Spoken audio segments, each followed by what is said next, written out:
Yes, people, welcome back. Today's going to be a messy affair, no pun intended. Welcome back to the Gunners podcast once again, people. So, messy situation happened today in that press conference with Steve McLaren. Very, very messy. His response to certain questions was very, very messy. What going? What you deal with? Bro, you got a Yeah. game yesterday, right? Mm. And Jaja, yo, can't believe when you see Messi, brother. Messi. Yo. That's What cool. was that feeling like? That experience? Coming out in the right front and center. Me the accreditation. You see Messi with your two eye them. You see Messi. What was that feeling like? Growing up watching Lionel Messi for Barcelona, more recently Inter Miami, PSG, and then the opportunity would have presented itself in terms of him playing in Jamaica. What was that feeling like? Bro, honestly, dog, it was, you can't explain it. See, it was one of them things that you just relish in the moment.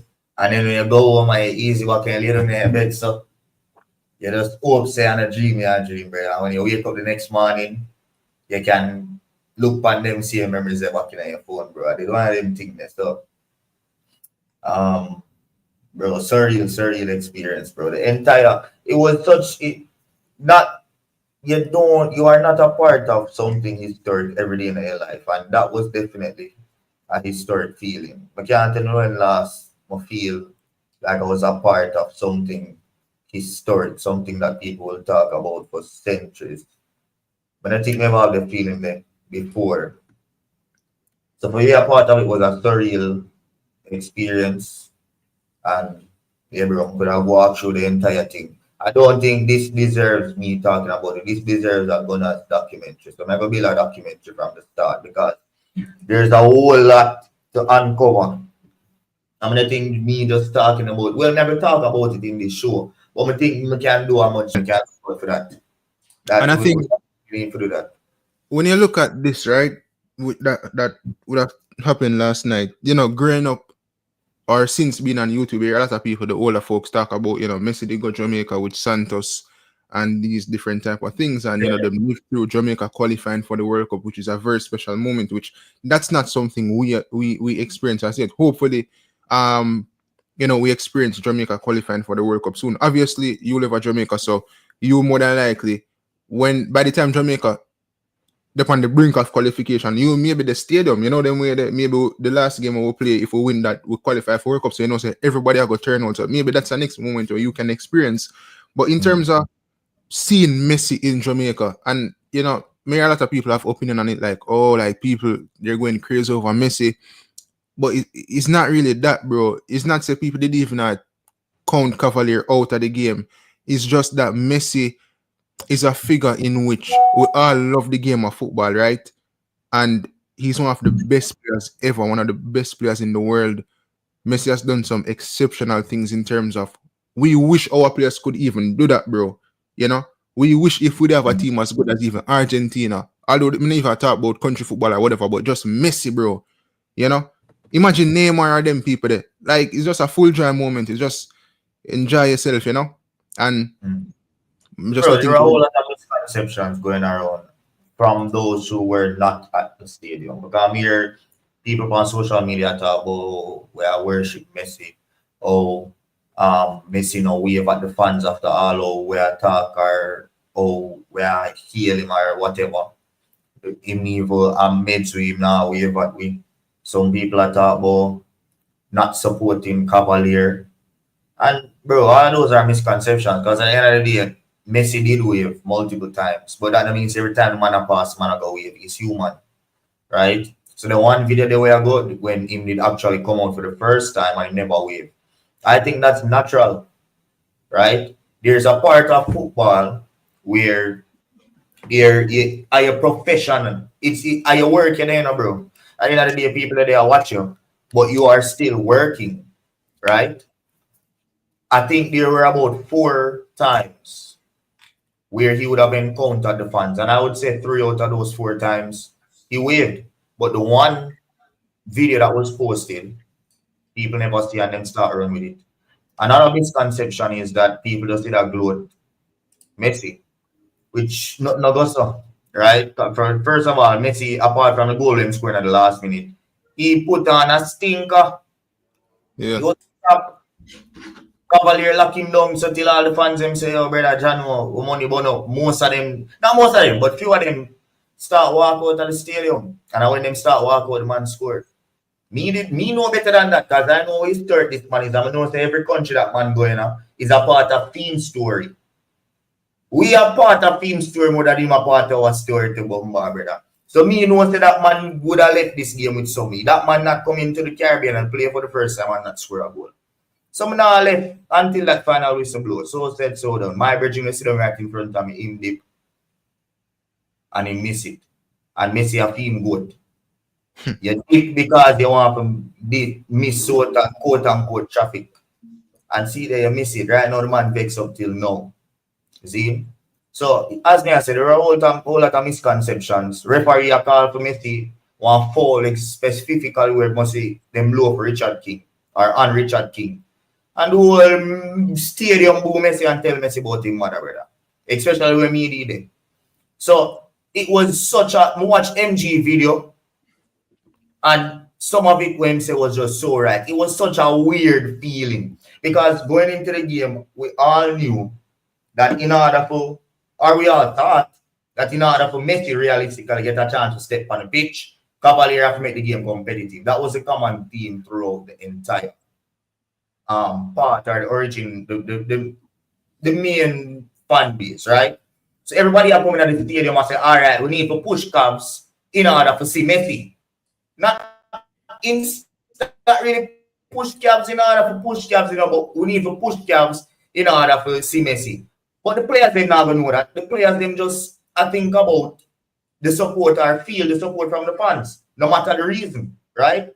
So every attack with Cavalier attack, them get full support from the stadium before Messi come on. And every chance when the money man get to concede, the stadium afraid, right? Every foul we go against Cavalier, them are we are cause referee, and we are cause especially Busquets. Brother Busquets in good to kill him at 9. Brother, I enjoy what Sergio Busquets more than Messi. The man at 9 in that, but everything the man win. Everything the man win, and it was so evident too. Because when he come after the second half, you could have seen the Cavalier get a foothold in the game, brother. Bro, the man checking shoulder from now till the morning. You see me? It was just such a joy to watch the man in person. Because guess what? Certain things, when you can't see on TV, we get to see. And that man is just special, dog. The man special, him good till him full. Him, you see like how we say Messi an alien, believe him an alien too. Because that man run for the football. Imagine a central defensive midfielder not having to run. And he's an old man. Just think about that. Think of the top 10 central defensive midfielders in the world. Rodri have to run. Mr. Rodri put in sprints in the games. I see Thomas Partey put in sprints in the games. But this man doesn't run. Him and Messi no run. Them just dictate that ball game, brother.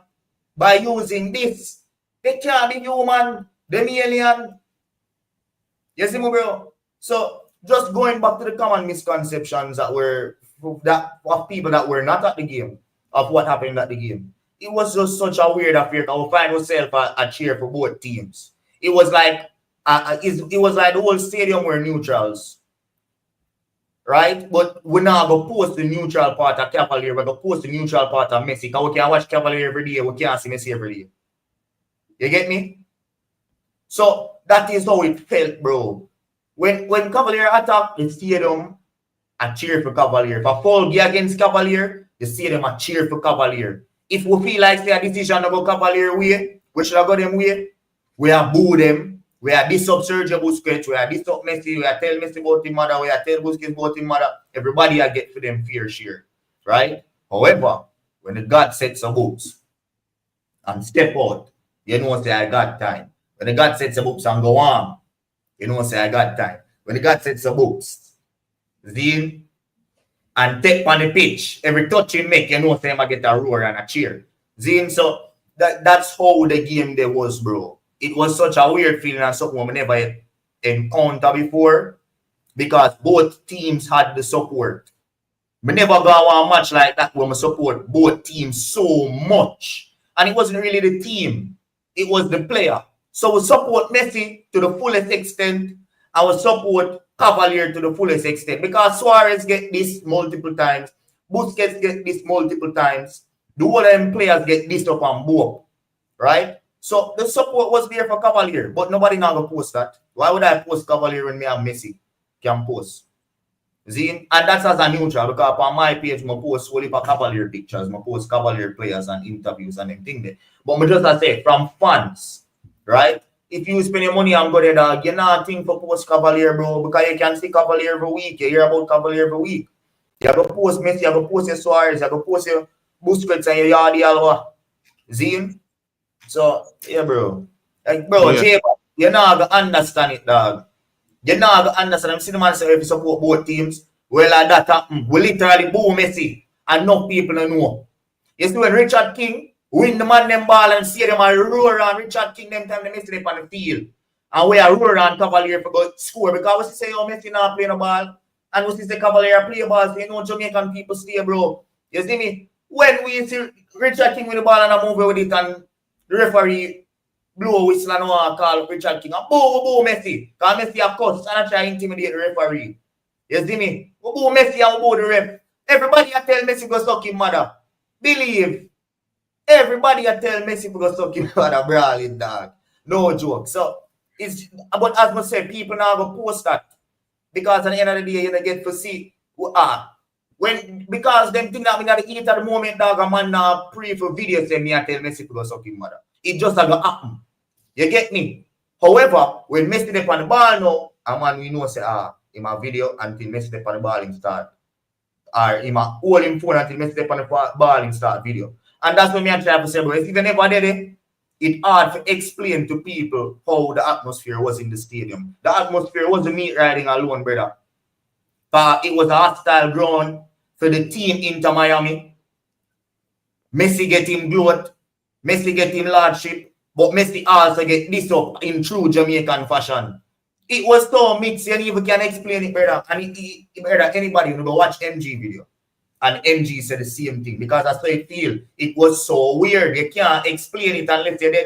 The only way to be there, right, is the only way for understand it is if you're there, brother. Because even though me explain it now, it still don't make no sense. Or you have to support two teams so wholly in a one football match. But I think the Jamaican football culture is just weird, and it's not only unique to Jamaica because in many countries they have a local league, but outside of that, like you have players where you love, you have teams where you like for example, who you think which JPL team you have some of the which JPL team you think have some of the most loyal supporters right now? 1 sec, and that's the thing as well. Come on, mother message me this morning, come on, post the whole of my video then we get from status. Some mother message me and say she can't understand, and me I say, mommy, you see if it was a Arnett Garden. You see if it was a Waterhouse, you see if it was one of them community-based clubs there, maybe. But now I say people would still come celebrate Messi, you know. But maybe there would have been like different type of social media coverage for those teams from the fans' perspective. But Cavalier, if I know a player, parent, or family member, them not have fans like that, bro. You see me? Brother, the stadium capacity at 35,000, and that is seating capacity. And me I tell you 50 grand people in the stadium. The stadium never, maybe the last time a man could have said stadium packed was when Jamaica qualified for World Cup. I wasn't there, but based off how the scenes I'm see, bad man. The seating capacity at 35,000. You see the rows them on grandstand and bleachers where you can walk for go up and down. People are sitting on both sides of each row. Because either them buy a ticket to VIP and VIP area and the seat them just pull up. Right? You see people come with VIP armband and they have to hold them sit down in a regulars. Or they have to sit down on ground. Or they have to stand up. Everybody put together so like sardine, my friend. And what I try to say is in terms of the people in the stadium there. Brother, hold on 1 sec. See if them do a report with some people outside that stadium will pay. Who much of them pay and they get to watch a match? because the stadium ram cramp. People when up pay a jump fence, people will pay for them rightful ticket. After you sit down on ground, and people will pay for them rightful ticket need to get in a stadium. Me, I tell you, 50,000 people minimum in the stadium the last night, brother. 50,000 people minimum. Through the entire game, people are stand up all around the stadium in every single row and every single column. Go up and go across. Take a comment here, because I don't know our face, but Michelle Sawyer said, and that is a true reflection of the event yesterday. I was sitting a few rows away from you. But when they match me, you can't miss me, no, bro. Because anyway you're there around me, you can't miss me. Because my mouth, I just like on hear me talk, so bro. And if Michelle is still on the stream, she can attest to that. So I don't feel like they just saw me talk right now. Brother, one woman forward, because it's storytelling time now. One woman forward, bro, and you see them same rows there, where the people in me, I tell you, the people in there, Kishan, bro. Yeah, stand up in a row with a couple of friends, them, bro. Just because for our VIP section, she can't find a seat. So we calmly ask her, said, Miss, the whole stadium is seated, right? And if a whole stadium is seated, it cannot be standing. If everybody has stand, so like say for example, if an attacker go on, Zin, and you see the whole stadium race, you better not sit down, you better race too. But if the stadium there at a standstill and everybody has sit down, and you are stand up, you can't do that, my friend. Someone say, Miss, you either have to go up to the top where you see everybody else standing, or you have to just hold a seat right there. So where you see everybody else standing on the seat. And you can know a real Jamaican girl to feel like them hot. Just because we are tell her that she talk about, she get brawling, she get dark, she cuss everybody, we ask her to sit down. I say, then give me a ticket, one more seat there. Is that browning? Is that brown? Is better, she brown, but she not that brown and she know up. She didn't even up, dog. And she had this the people in my fan boat, the man in my fans they ask her to sit down kindly. It's an uptown browning and man for browning. Hold on, brother. She had this the man we ask her to sit down kindly, but that's not enough woman. Brother, she get some piece of this, you see, because it's not like to up. If you ever see the girl, brother, the girl leave her up, dog. We just tell her simply say you can't stand there. These are the sit down on the ground. But see some people will look like them in a higher echelon of society that they eat that girl, brother. See? And when them forward, them understand the gravity of the situation, and them sit down. You can know, bro, people when you see them, you know, I saw them go on, brother. And you can know so sophisticated people when you see them, bro. Them just understand the situation and they move. See? But just don't have to point out the girl because she was very disrespectful. You see me, bro? But what am I trying to say? They'll get the floor soon. I just want to cover them few things. When Michelle saw yesterday, she was sitting few rows away from her, brother. I'm not lying. The atmosphere there and the weirdness of that entire situation cannot be explained unless you're there, brother. Tell me, I tell you. And as the El Graham here said, if I did Arnett, Tivoli, some of them fans there, right? Maybe it would have been different. But the praise for Messi would have been the same. But maybe the social media or how people were posting would have been different because them fans are die-hearted. Even though them are glaze Messi, them still are glaze them side too. Right? So that's all I have to say about it for now. May I give the floor?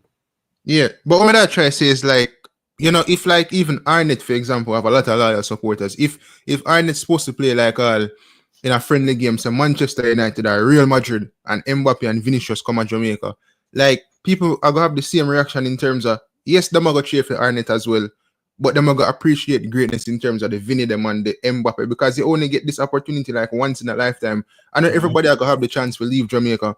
And not everybody have the financial backing where them can go overseas and purchase a ticket for go to Barcelona game. Remember, you know, some people ever visit a stadium now, bro. Once in them lifetime, them ever go do that, you know, bro. So that means, bro. So, I have dreams, for example. I have dreams of visiting Old Trafford one day. Hopefully, we can visit it before them knock it down. But that is my dream, and not only visit there once, but even more than once. You know what I mean? So when a team like Inter Miami have Lionel Messi, go Jamaica and Suarez and them people, it's just like more like appreciation. And you know, we did up on Instagram and somebody on my follow post something and him say people are talking about the Messi situation. It's weird. It's almost like jealousy. They've never said that, but to me it's almost like jealousy because when Usain Bolt go China and the Chinaman them run down Bolt, Usain, like nobody knows that the Chinaman them not saying the man just appreciate Bolt. You get me? I say like China have them run, I know, brother, but it's just that them not great like Bolt. Them not 9.58 fast like Usain Bolt. and this man from the little Jamaica island. The Jamaican people them respect because them enjoy the moment where they were. Brother, look on some other stadiums, bro. All 3 pitch invasion in one game. You know, see that? I mean, I have to comment the security inside of the stadium. Because outside of the stadium, in the interview, there, the woman and the other man, them, we said them pay them money and get to watch a match. That was a different case. But inside of the stadium, bro, the security was top notch. One man actually tried pitching invade, the big idiot brother there, where ever come and pop the balloon. And him Ed, you know the brother that me attack. Him Roll is so easy? No, not Rolly. Him come on the Rolly show. I don't remember what him name that, but him attention seeking. The idiot TikToker will get bust off a Rolly show. Him attention seeking. Him try to pitch invade, but him and no ball like or nobody will love football. I'm just dead for the hype and because him attention seeking. Him try pitch invade and before me reach for him trap them catch him. See, it couldn't even get nowhere near to the field. Nobody even realized that someone was trying to pitch invade. Unless I right at the exact part of the stadium in them. See, whenever they see that, I even notice that until way after the match where I see it on videos, bro. You see me? But bro, the people we are talking is because they never dead here that I want. And but remember saying now when you don't jealousy, dog. Yeah, I feel like some of it is jealousy for a large percentage of the people that, you know, have opinions about the situation. Again, first them say now go play. First them go as far as say now go play upon the pitch and the man play more than 15 minutes on the same bad pitch. You get me? I said the man upon the bench. The man on the 50 yet. The man come on before the 60-minute mark. So, you know, I think it was and to me, the stage where I'm at in life right now, life is about, because we're all gone one day. Life is about just enjoying the moments, bro. Yeah, bad man. You get me? I say, and I like say nobody, in my opinion, don't idolize people in terms of role models or so, because sometimes people do some nasty stuff in their life. Not saying Messi is that individual, but you can truly appreciate greatness in terms of all of us love football. All of us had dreams of playing at the top level. You know, we play FIFA, bro. We use Messi in a career mode. We do these things. So when you can see the individual in person, you can cheer man and them type of thing. The people say, oh, why we don't cheer on our own players like that? First of all, you have to give people, in sports, you have to give people something to react to. When Manchester United are play bad, I cuss them. Yesterday, United play and beat Real Sociedad with 10 man, brother. I'm on a phone call with one brethren from America, 2 of them from America, and 1 from England, and I want a bad word, my cuss, brother. Despite the man them scoring go, because we know so the man them not good at the end of the day. Because the man go play Leicester City make them probably draw the game. So you have to give people something to react to, bro. Yeah. You want to spend your money, you know? So remember the Reggae Boyz play against Cuba now. The man them beg the people for come at the national stadium now and them play against Cuba and it's a 0-0 draw. How you think that makes people feel? You are spending your money, right? You are spending your money to go watch Jamaica all the time. Because me as a man, every single Jamaica watch me go dog. I'm who my boss them are fire now. Now watch. But every single match, I go. Brother, yesterday, I tell my boss an excuse and I just take off here, brother. My boss say, hey man, you're good. You see me? Bad man, every single Jamaica match, me dead, no matter what. See? Actually, you don't even know that. Brother, as a fan, you spend your money. So, I don't wrong a man if you must say, yo, him no want spending money to watch Jamaica match because I wasting time. Him have grounds. I look on the last 3 home games. But if you spend your money to watch Messi and be a part of Messi history, you know you're going to get it because the man didn't get the money right there. It wasn't just Messi. It was the entire thing from the moment you step foot in a stadium. From you enter, brother, I could have tell them a whole story, brother. See, everybody have a story of that day. We are going to stick with them and we're going to tell them picnic. And some of them, we have one brother we get interview. Him picnic named Messi. And he never believes that Messi come last night in Russia and get ticket. Him one of them when J Bash came in a talk about. But he never jumped the wall him actually get a ticket. Him baby named Messi and him bring him Messi baby for that stadium. And him reach hours before kickoff.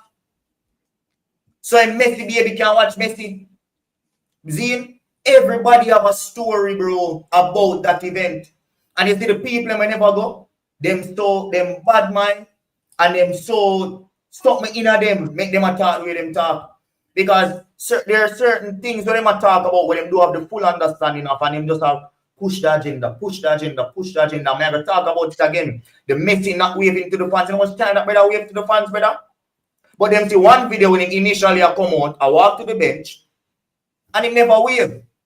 See, he's a professional football player. At the end of the But year, listen, I've watched multiple sports where, you know, the players come out, them acknowledge the fans. But bro, you try to zoom in and focus, and every minute you go wave to fans. Me see LeBron James courtside, like you have fans courtside seats, some of the most expensive seats you can find at a basketball game, right? Over like maybe 50 grand or whatever the case is. And sometimes LeBron James the courtside in terms of like on the court. And like he will glance over to somebody, but him not even wave or nothing, but like him probably acknowledge them or stuff. But you have a game to play, you know. So I don't know what them did expect if Messi must go and hug up everybody, and it's a competitive game. It's not like a friendly or a charity thing. If it was a charity or something different. And in terms of people that know Messi, people that actually know Messi, the man personality is not like Ronaldo or a lot of other players where them up in at the limelight and the camera like that, bro. Like that is not Messi. Messi is just, we see videos. Remember when him the boss done this particular video with him and Neymar and Suarez were up on the ball and Messi just stand up and Suarez just kick the ball for under Neymar foot and Messi didn't even react, bro. Like the man just did it. Brother, the man is just, you see a chill guy, me, that's a Messi, brother. The man is just a chill guy. Brother, may I tell you, that's why I'm tell people say this brother have an alien dog. I need to refrain myself from calling him God, even though I'm God himself, I call him. But the right word is alien. But just to understand how somebody will come out to a woman is like that good, so naturally, without, you know, he had Ronaldo story where he come from, him struggles and him work hard and him put in the effort, and there are multiple documentaries and the road, the Cristiano Ronaldo, the technical thing with them they do with him one time when he did in him prime, when them turn off the lights and kick it can and him bucky ball and them type of thing that show how he's built himself into a machine, a goal scoring machine. But with Messi, the man just born good. And just born good, bro. And he then him so humble with it. But if a man in our comment section, Conrad Smith has said, and I know Argentinians, most of them are racist, but I don't get that feeling or see Messi act like that. And another thing where people are talking about, which is a bad mind thing as well, is bringing up this racist thing. Him racist, I don't know, go on stuff. Oh, man, look there, man, even now, wave back up on you. All the feel about that. I said, I'll look on the media, brother. But we never hear nobody have that opinion about most Jamaicans or some Jamaicans never hear them talk about Messi like that before. And but all of us think about it, Jamaica racist. There are so many other players out here. If anybody hold on, no. If anybody's actually racist, I lose Suarez, you know. If anybody's actually racist, I Suarez, you know. Exactly, bro. That literally just about to say that. If anybody on the pitch would have made that accusation about Luis Suarez, Messi has done his entire career. And you notice he's never been tarnished in the media in a certain way before. Bro, you have to be a certain level of calm for nobody need have a blemish. We can look by and say some bad boy here, dog. To be at the top of the game, the superstar of the game. Look at Ronaldo. He got through divorce scandals. He has had rape accusations. Don't forget about that. Right? Ronaldo has had all different type of accusations. And Lionel Messi has never had one of them. Not from a player, not from a coach, not from a staff, not from a fan. The most ever seen Messi up was calling someone of his own kind in Jamie Carragher donkey. And he's a white man in Carla donkey. You never yet hear nothing at all from Lionel Messi. The man is so humble. The man is so down to earth. Me have a video myself of when the man walk past and somebody shout out in the media. Say Lionel Messi and the man turn around and the man just wave him at so bro. The man just chill. The man can't wave to everybody. Obviously, when the man reach a certain part of the stadium, if he might go down the tunnel, he wave every time when he go down the tunnel. And then we could think about the man keep it rolling. He's a professional. We think man are going to do a lap of honor. After the Jamaica country, I know Usain Bolt this. Well, after we know Usain Bolt run him 100, him going to run around the entire track. Just so everybody can see him up live and close. A football is better. Which part ever say that in a football? You think Messi ever come and play at Jamaica and walk around the entire football pitch, everybody can see him? You don't get your sight, brother. You know, like Chris Brown and them man, they have the meet and greet ticket them where you pay and you're up close and personal and take picture. Maybe the people them have a misconception. Them think it's like a Messi exclusive ticket them pay for where like they must grab up him man and have selfie and you see me I say a Cavalier versus Inter Miami go for watch, brother. It's just that Messi did it realistically, bro. For a man like him, how big he is in the world sport, to go through his entire career without a blemish. Brother, you know how much of an introvert you have to be? You know how humble you have to be? You know how calm you have to be? Because people out there in the media are looking for anything at all if we can paint your bad or if we can get clicks off of your name with something bad. And Yeah. there's never been anything about that man in our entire career. And just because him not come, and you see one him forward, and you see one video when he wasn't even facing the fans, he was walking out, and the fans just get excited because just like with MG saying in video, there was this built-up anticipation because normally we think the first anticipation was built up because the Cavalier players came out long before the game started, around an hour and a half, to walk the pitch, to see the pitch field.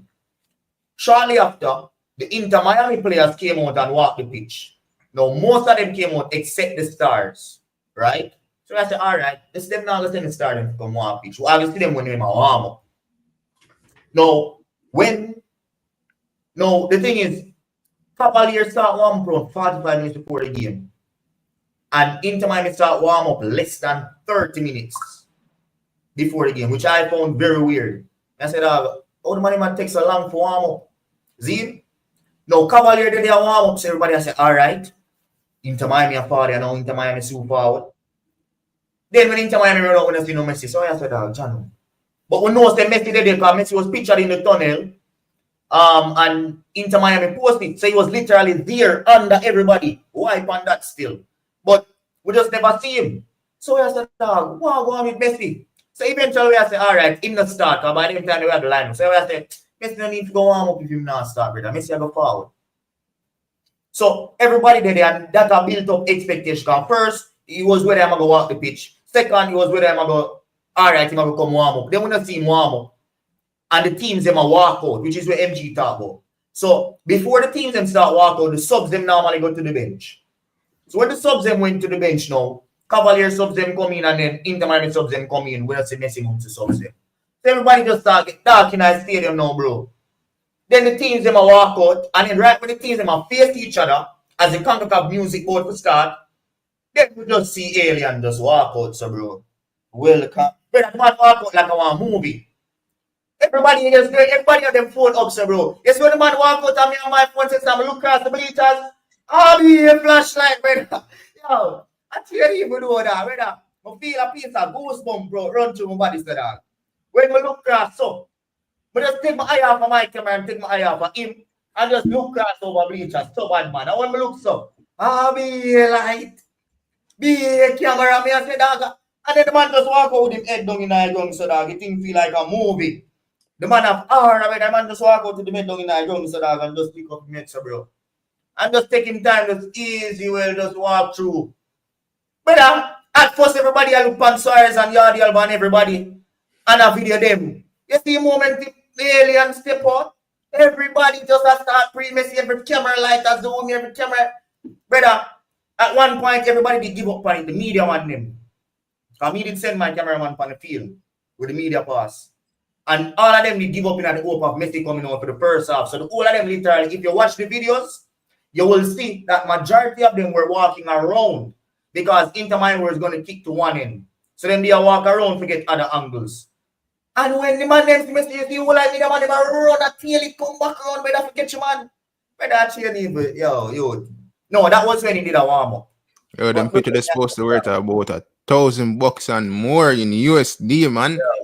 Yo, I don't think them photographer they don't Jamaica ever get a better picture than anybody with anybody. You get me? I say, but in terms of the occasion, you know, it did benefit Cavalier and Mr. Speed. Sold a lot of tickets. It's a great spectacle in sports. And again, it's not only a Messi thing. I've seen Usain Bolt. Usain Bolt is the fastest human being ever, right? And when Usain Bolt go to the Olympics and him run and him finish the race, the cameraman them are hound Usain Bolt, people in the stadium, lights. I remember this one specific Olympics. I think it was the London Olympics. After Bolt done on the race, but everybody start left the stadium or the whatever them call it, arena or whatever.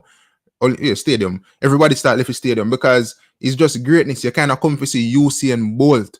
You know, 9.58. I think 19.19 at the world record for 200 meters, if I'm not mistaken. Something around that figure. So again, it's not only a Messi thing where it's an exception to Jamaicans cheering for Messi or praising Messi in that sense. You know, Usain Bolt travel far and wide and people have the same reaction to Usain Bolt Ronaldo travel far and wide. People have the same reaction to Ronaldo. LeBron James travel outside of America. People are when LeBron James to America, I guarantee if I remember a video. LeBron James did a play for the Cavalier at the time, and him take them did in New York, and them have to take the train because the traffic whatever. And they have LeBron and video man on the train, and the man are going like, what you videoing me, bro? He's a white man in about money for business, and people in New York early. You walk up on celebrity every day, and me probably walk past celebrity and even know, right? And me can guarantee so LeBron can walk in America. And me not say people now go home them, But bro, I guarantee if LeBron James go China or Japan or one of them country there, might as well the whole country come down for the man, brother. Just to see LeBron James. So it's just a thing with athletes where you watch them perform. Yeah, it's just the ability to appreciate. I get my Miami last game wasn't sold out against Cavalier. When you watch a match at the empty seat, you see into Miami Stadium, people them tired, them see Messi enough now. They literally watch Messi for the entire year. And America is not a football sport per se. People will go there for the hype, but then when it comes to the love of football, if you spend your money to go week in, week out, people not that interested in Messi in America. If I did England, you see me? If I did England now, then they know say that sold out same way. But bro, what we did that go to as well. And every day you go get to see Messi. No how we did that plan. I hope say Messi I go play in the next World Cup. Who potentially can go US for watch him, or Mexico if they might play there, or Canada for watch Messi. And to see Messi forward our foot, brother. But we need have to spend a plane ticket. We don't have to buy an expensive ticket at World Cup. We just spend a $130 or a $140 if you buy an early bird. See it? Or a $6 if you buy an early bird. A $12 if you buy an early bird. For spend that amount. But I imagine you spend $1,000 to watch Messi, dog. Yeah, I remember saying, no, depending on the game, they were Inter Miami playing, brother, they raise up the price of the ticket, them, I tell you. Recently, the man go to play Houston Dynamo, Them play Houston Dynamo and beat them up, and everybody thinks that Messi that go play. And Houston Dynamo raise them ticket, bro, because of the spectacle of Messi. You get me, I say? And so Jamaican people are hypocrite though, because when Leon Bailey did both for play for Jamaica, look how everybody that go and about Bailey. When Bailey did a whole lot to play for Jamaica, look how them that go and them only want the man play over one back heel for Leverkusen and them type of thing there. You see me, I say? Look how the man them that going over Bailey. So imagine a man like Messi and Bailey not accomplished as close to nothing as what Messi accomplished. But at the end of the day, it's expected, and I'm sure Cavalier never have a problem with it. Because Cavalier felt energy on the football pitch from the fans. And this is the next thing I want to point out. Because I'm not going to do a video things to do the live here. I just my documentary I'm going to do. I spend time and produce a quality one. Brother, you see, Cavalier, I have to give them full 100% props, dog. And more you listen to me before you comment upon this. You see the Jamaica national team and them play at it, where they play against Messi in the past, can take a page out of them youth, them book, brother. The youth them go there, them play with heart, soul, desire, sweat. Them not show none of them play the respect, brother. Them put tackle upon the legend, them, brother. The man, them, brother. And Messi have to go over to, see the picture there? Sealer. That was the picture where Messi have to walk over to, what you name, Leng. Go shake Leng on. Because Leng see Messi walk over to him and the man turn him back, brother. Because I compete, him a compete. And Messi shout him a wink off him and say, come here, man. And give him a pat on him back. You see me? Bro, the players, them never come like the Adrian Mariappa, the Ravel Morrison, the Damian Lowe. When them play against Messi and I friendly, them afraid to put tackle upon Messi, and everywhere them go, them want to touch Messi, and them want, yeah man, Messi, me and touch Messi, more and go close to Messi. Them never, brother, I just get that from Cavalier players. I have to give them 100% respect for that, brother. The man them go, they go compete. The man them go, they go represent themselves and represent them country. You see me? The man them put tackle for Messi, brother. You see how much tackle the man them put for Messi, brother? You see the man them play Suarez? You see the man them play Busquets? Brother, the man them no partial, nobody know them know say a real hardball football Jamaican play. Them lose 2 love on aggregate, 4 love on aggregate, 2 love in each game. But you have to give the man them props, dog. We will forever remember this Cavalier performance. Them get the support from the fans, them go out there and put in a professional performance, brother. And that more see from this national team going forward, because them have way more quality than those Cavalier players. And yet still when them go out and them play against some players they're supposed to be on the same level as them, they must show them some sort of like them bigger than them. You play against Pulisic and you play like you're afraid, brother. And look how Richard King play against Messi, them and tackle them man, they are stamina man them foot, brother. Them man they are going a war Suarez on the pitch, brother. After the match, me can hug you up. After the match, me can beg you for jersey because me have to give you your respect. But while you are on that football pitch, brother, Zeke, brother, take the idiot there off my show right now. Take off the idiot there. Yo, press take off the idiot there off my show now. You would know. Oh, do you wear jump? Yeah, brother, I don't want people, you know, give no highlight, brother. I nerd that, brother. Take the man there off my thing, brother. You see me? Look on, watch it. Go up, scroll up on the one day. With Leng. Brother, Leng no partial, none of them, you know, and look how the man behave after the match. That is what we can see, because at the end of the day, you still have to give the player them respect. You still know say it's a goat you just play against, bro. You see me? When they're on the field, you go at war, brother. But after the field, your reality sinking and you know say, yo, watch out. I'm get Messi jersey, you know, bro. Look how the man smell. Yeah, you can understand that, bro. But the Jamaica Reggae Boys even take a page out of Cavalier's book in that regard. You know, go up and field, but show man respect, brother. And you have to give the youth them props, because majority of them under the age of 20. See? Them under the age of 20, them average age for the squad is 20-year-old. And they did not show, them never show at all that they were fazed. Them never show at all that they were shell-shocked. They went out there and they gave us a professional performance. They have to give Cavalier them props for that, bro. As opposed to stinking Reggae Boys when them are face off against. But they know that match it bun me. The match that he bun me, take off this for a while, bro. So who going at them clips there? The match that he bun me when we see Damian Lowe and Adrian Maria upon them man, they are glazed Messina and McLaren match, you know, bro. And for see how you them go there and perform against them man, they and not show them no respect on the pitch until the match done.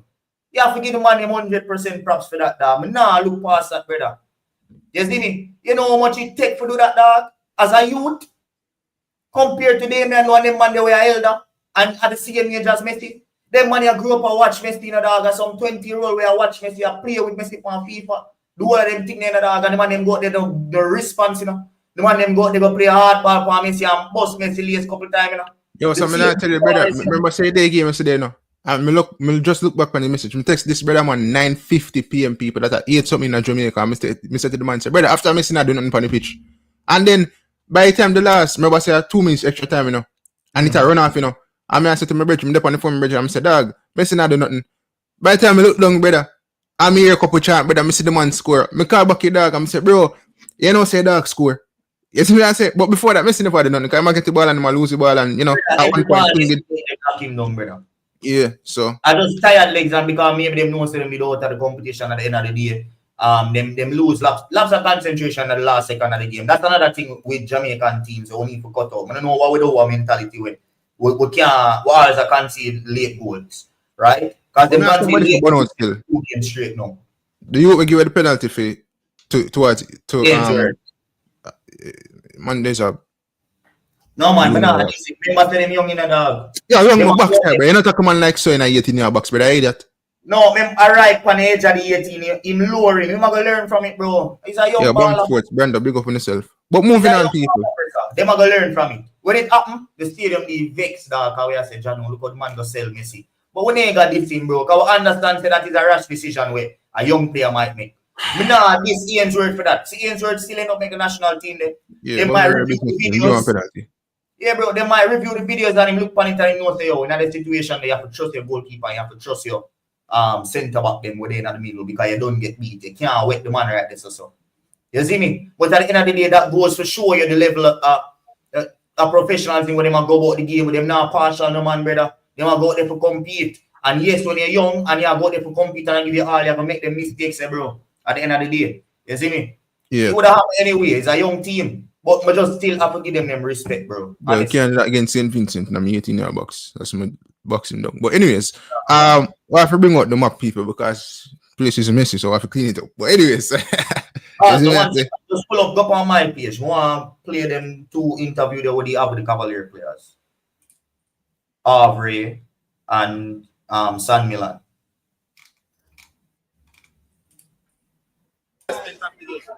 Well, obviously we wanted to win that game, but I think we represented Jamaica and the Caribbean well. But obviously we would have liked to score a goal at first, but it didn't go as we wanted. So we're gonna keep fighting, and I think Cavalier we're proud of our performances. Obviously we could have done better, but we'll go again. Aubrey, how do you say about your performance tonight? When I came in, I tried to bring some positive energy and help the team. Unfortunately, it wasn't enough, but I'm just happy to participate. Yes, exactly. So during the game, you guys put pressure on.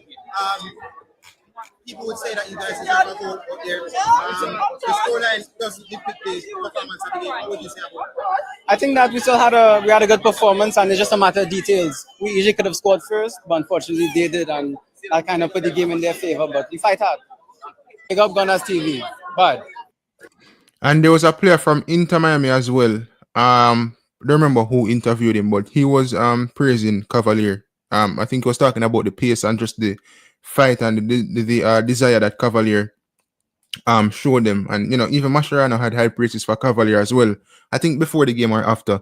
But listen, people, it was a good thing for football in Jamaica. Ian from Trinidad. It was a good thing for football in Jamaica, in my opinion. All eyes, well, not all eyes in the globe, but a lot of people would have tuned in for that game. And Cavalier, you play against these people who are seasoned professionals. They've played at the highest level.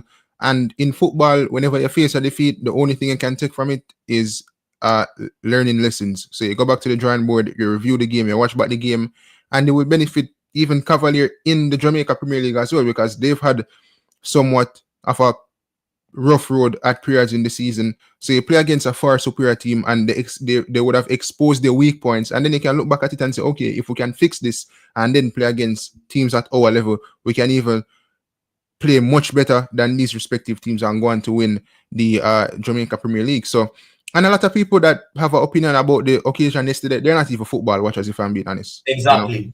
So a lot of them. Yeah. And one more is get your perspective from home. Yeah, man, I tell you, brother, I'm excited, brother. I'm not even there game, you see me? That's how I can say excited. I'm not even there the game. Like, obviously, me did want Cavalier for when you were the penalty, me they kind of upset. But I think Cavalier, I think they held their own. Again, they are a very limited team in terms of when you face an opponent like Inter Miami with Suarez and these guys and these seasoned professionals. So it was a very uphill task for Cavalier to overturn the deficit. And injuries as well. But me personally, I'm proud of them. A lot of people would have said that they would have gotten 6 or 7, and this one bag a big score line, which it wasn't the case. It was 3-0 or 4-0 on aggregate, 4-0 on aggregate. So I'm very proud of them. And they made it competitive. It wasn't like those games where we see the Reggae Boys that play at the National Stadium where they can't ever create a chance. They created chances and just never put them away, right? At one point, we asked the brother, one more them little boy, I need to kick the ball and back on it. At one point, I see, remember the first time they come on, one of them come on and the ball literally right at the keeper and just roll the ball from the man and tap it in the goal. Man, make the keeper grab it right off and put me and say, yo, John. Yeah, but I'm glad to see the people them go out and them enjoy themselves. And again, life is about entertainment, So the people them go out, them pay them money, who watch the game, like in terms of in the stadium, all good, wonderful. Children were there, families were there. It's a good day. And it was on what? A Thursday? Thursday night. So you see me? You start off the weekend right. Friday rolling, whatever the case is. But moving on, people. So we're gonna talk about the Reggae Boyz squad. And we're gonna talk about the Reggae Boyz squad and the upcoming game against St Vincent and the Grenadines in the prelims of the Concacaf. 1 second, bro. People, how much likes we have? People, just hit the like button now, please, and thank you. Just hit that like button. If you just join, if you guys have been here for a while, for some reason you follow here all the time, and sometimes you might just forget that you need to hit that like button. Just go ahead and smash the like button now, please, so the video can get out to a whole lot more people. Right? So just go ahead and smash that like button. Right? Please. Go ahead. Yeah. And one thing, what the lady name again in the comment section? Michelle Sawyer. If you're still here, big up yourself. Can you just come on and just share your experience from the game? Yeah, send the link in our StreamYard. Just click that link and you can forward on. You don't have to show your face if you don't want to. But yeah, you can just come on and just share your experience in that stadium. Go through, person. Yeah. Or anybody else who was at the stadium. Yeah, but in terms of the press conference was today in terms of the Reggae Boyz playing against St Vincent. So there was the announcement for the 23-man squad, and Some players would have not made this due to injuries and personal issues. If I remember correctly off the top of my head, Damian Lowe, he's out. Greg Lee, he's out. Corey Anderson, he's out as well. John Russell, he's an player that is out, and we're going to talk about John Russell as well because I've seen quite a few people asking about the absence of John Russell, and in that press conference today, where McLaren would have announced the squad, I didn't hear anyone asking about the absence of John Russell, who is one of our most informed midfield players. But in terms of the players that would have been absent, Greg Lee, Deshaun Bernard, Mason Holgate, Mikel Antonio, Romario Williams, and Damian Lowe. Damian Lowe has some personal issues to deal with next week. However, the coach did say that maybe he will be available for the second leg. Maybe he'll be on standby, I should say, right? Now, in terms of the press conference itself, I thought the individuals like Jason and Cranky and CC, they asked some good questions, but McLaren's response to some of the questions, a lot of people, they were not pleased with the response of Steve McLaren, especially this one surrounding recruitment. Cranky asked a question about recruitment and Cranky asked a question about his work arrangement. Can he still be effective with his work arrangement, like, and McLaren was like, yeah, like, I go to games, that's what I'm doing, or something like that, but just in terms of the tone and the way how McLaren kind of answered the question, but I watched Cranky show and it rubbed Cranky the wrong way, and even me as well, it kind of rubbed the wrong way. Kind of feel like him never got deep enough in terms of his answer, which I feel like he owes it to us as fans and supporters of the Reggae Boyz team. But in terms of the team that was selected, 9 local base players, and let me just bring up the squad quickly. So 9 local base players, some of them would have been in the previous squad that was the local squad. So this squad, a 23-man squad to face St Vincent and the Grenadines, and it consists of Shaquan Davis in goal, Andre Blake, and Jamali Wade, the goalkeepers, I should say, in the goalkeeper division. Defenders consist of Richard King, Ethan Pinnock, Kyle Ming, Christopher Ainsworth, Dexter Lembikisa, Amari Bell, Joel Latibodier, Fitzroy Cummins. Midfield, Isaac Hayden, Joshan Anglin, Bobby De Cordova-Reid, Sole McCullough, Casey Palmer, and Tariq McGee. Forwards consist of Leon Bailey, Demarai Gray, Shamar Nicholson, Kahim Dixon, Ronaldo Cephas, and Warner Brown from Arnett Gardens. Now, again, some players absent, the Damian Lowes of the world, etc. But starting off first, before we even get into the 23-man squad itself, one player who is absent is John Russell. Now, you have been an advocate for John Russell and many other individuals as well. And, even in this comment section, a ton load of people asking about John Russell. And I was so disappointed that Jason or anybody in the press conference never asked about John Russell, because he's one of the most informed midfielders for this national team, and he was not called up. And the last time McLaren spoke about John Russell, he stated that one of his friends told him about John Russell and the wonderful work that he's doing at Barnsley. So why is it the case that John Russell is not included in this 23-man squad? In terms of John Russell and your thoughts, what do you have to say about that? Let me tell you this, bro. Just because for some reason I thought today was a Thursday, and I am not in the media group, as you all know from the video we did make. But with various different reasons. I'm in the Super Sun. I'm not in a media group. Or I'm not big for them in a media group if I would tell me some I can't make certain videos, right? But if I was in that media group, I would have been at the press conference. I would have definitely asked about John Russell, because it don't make no sense.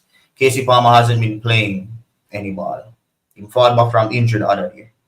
John Russell has been fit for the entire season, scoring goals, being a dominant midfielder throughout League One. One of the best midfielders in League One, hands down.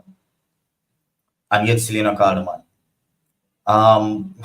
The only thing we can put it to one extent, where it come up in the back of my mind, and it was that thing about the JFF trying to cut down on costs. The interview I have with Mr. Steve, when we talk about, I don't remember if it was the interview or if it was off here, I don't remember. But he was basically talking about what Steve McLaren was thinking about as it relates to bringing players and cutting down on costs for flights and trips. Bringing players where you're not going to use. Now again, that not have nothing to do with the JFF per se. But if they put that into the mind of Steve McLaren, then that also can let you know what Steve McLaren is thinking. Because if them ask him to not really bring players where have expensive flights, if him know him not going to use them, then him not really tell him, say, him can't bring a John Russell. Him just say, if you bring a John Russell, make sure say you give him minutes, or make sure say, you get me? So, for example, when him call Ravel Mars to come and represent against the United States the other day, he never used John Russell. Now, you know how much You never use Ravel. Yeah, Ravel, must say. You know how much to get a flight from Dubai just to go to the US. For the man go back from US to Dubai and use that man in a one quarter final. So I think the JFF is right in that regard. For a team we are trying to save money, I think that they rub them the wrong way. And Steve McLaren clearly is trying to factor that in his selections going forward. Then prefer you bring one local man, right, and have him sit down on the bench. If you know you're not going to use a man for that position or in that slot, then you bring one man from we have to spend much money for, and you're not going to use a man, and you know you're not going to use a man. No, I don't think that it was the reason why you have 9 local ballers in the squad, because I think the way how they blended the team was perfect for this type of game. Because I St Vincent we are playing, we don't need to go draw for the A team, but we still need the core members of the team there, right? Along with the local ball of them, and we must can beat St. Vincent over 2 legs in that regard. So how the team was selected, I agree with that. The 9 local players in the team, I agree with that, and I love that, because that is the way to go about this type of game. However, the specific selection for some of those local ballers and for some of those diaspora ballers, away my problem coming. So I'm going to go to, big up yourself. So I'm going to go to what me have an issue, right? The first thing that I have an issue with, the goalkeepers them good. You see me? Where Canada say about 4,000? Trevor, go through. Yeah. But also another key thing about 4,000 people is that I am about 70 subscribers. No, not even 70. 60 subscribers away from 4,000 subscriber people. Conrad, pull up that again. I'm 60 subscribers away from 4,000 subscribers to people. Yo, if you look on that right now and you don't see that ugly white subscribe button, you need to turn it into a black button. Because you need to hit that subscribe button, people. If you don't subscribe as yet, 60 subscribers away from 4 grand. Big up yourself, Conrad. I remember about that. A long time I'm tell you no. Big up yourself again, Conrad. So as me I say, the goalkeepers don't have a problem with Andre Blake, good, Jamali Wait, he must stop you, but they have him as number 2. I think Shaquan Davis should be the number 2 going forward. And then you have Shaquan Davis. Defenders, Richard King deserve, Ethan King deserve, Kyle Ming, starting week in, week out for Mount Pleasant, one of the best defenders or right backs in the league. I don't have a problem with that. Christopher Angel, one of the best left backs in the league. Good for exposure, could be a future left back. I don't have a problem with that. Dexter Lembikis are perfect. He normally play. Amari Bell, perfect. He normally play. Joel Latibody, regular. He normally play. Fitzroy Cummings, I think he might be a late inclusion because of the Damian Lowe situation. So I don't have a problem with that. Heading into the midfield, Isaac Hayden, squad regular, are going to be a squad regular, it needs to forward. These are the type of games where it's not only about World Cup, we need to see us showing up in qualifiers games as well. So kudos to Isaac Hayden, I give him a clap for that. Him show. Joshua Anglin, he's been in and around the squad, him show. Bobby Reid, a lot of people have questioned Bobby Reid selection because of the fact saying he's not playing the ball abroad, but me no business. Once Bobby Reid fit, Bobby Reid should be in this national team. He might play, he might not depend farm or this or that, but he is one of our captains of this team. If him fit, him travel. That should not be a question. Team spotting as team secure, right? Suley McCullough is one that I called for in this specific game. I want to see him in more internationals apart from Trinidad, so we have a problem with that. You see the last 2, more you zoom. You can zoom in on them last 2, brother. Yo, zoom in on them last 2 names in the midfielder section, Batman. Because them boy, you see the one there named Casey Palmer. So make it show the midfield. Just make it show the midfield word to brother. Yeah, right. That's all. Just center it. You see the one named Casey Palmer and the man named Tyree Maggie Badman. We can't agree with that. None at all whatsoever, brother. Me can't agree with that. Casey Palmer in for what the name? John Russell. And Tyree Maggie in for either Demario Phillips because he have whole heap of international experience already from Eva Algrim's days. And he's been playing well. So Demario Phillips in for Tariq Magee Or if you really want a wild card, go for Edban Bashi from Racing. The most unformed midfielder, most goals and assists midfielder in the JPL. He's in the top scoring charts as a midfielder. The rest of the top scorers that are there are all wingers and strikers. And he's in and amongst that. He's the Bruno of this world in that regard for goals and assists. Right? Who? Mikael Ellis. Just get goal and assist. I'm not say quality wise. But you know, like how as a midfielder and stat pad, and he might give striker numbers, goal and assist. Yeah. That is what Mikael Bashi Ellis is doing. So he's a wild card, but if people want him to deserve it, I'm not going to argue about him. But definitely, Tyreek Magee not playing at the squad. Them are Phillips deserve it over him. And Katie Palmer not playing at the squad. Because first of all, nobody that playing a ball. Him just come back from injury. Kind of yard, brother. You get to enough time for prove your point now, brother. When you need to see you.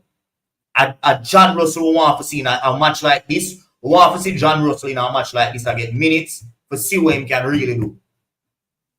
See, I am very, very disappointed in John Russell not being included in this national team, brother. 100% disappointed. If I'm going to the forward line, perfect forward line. But can't argue.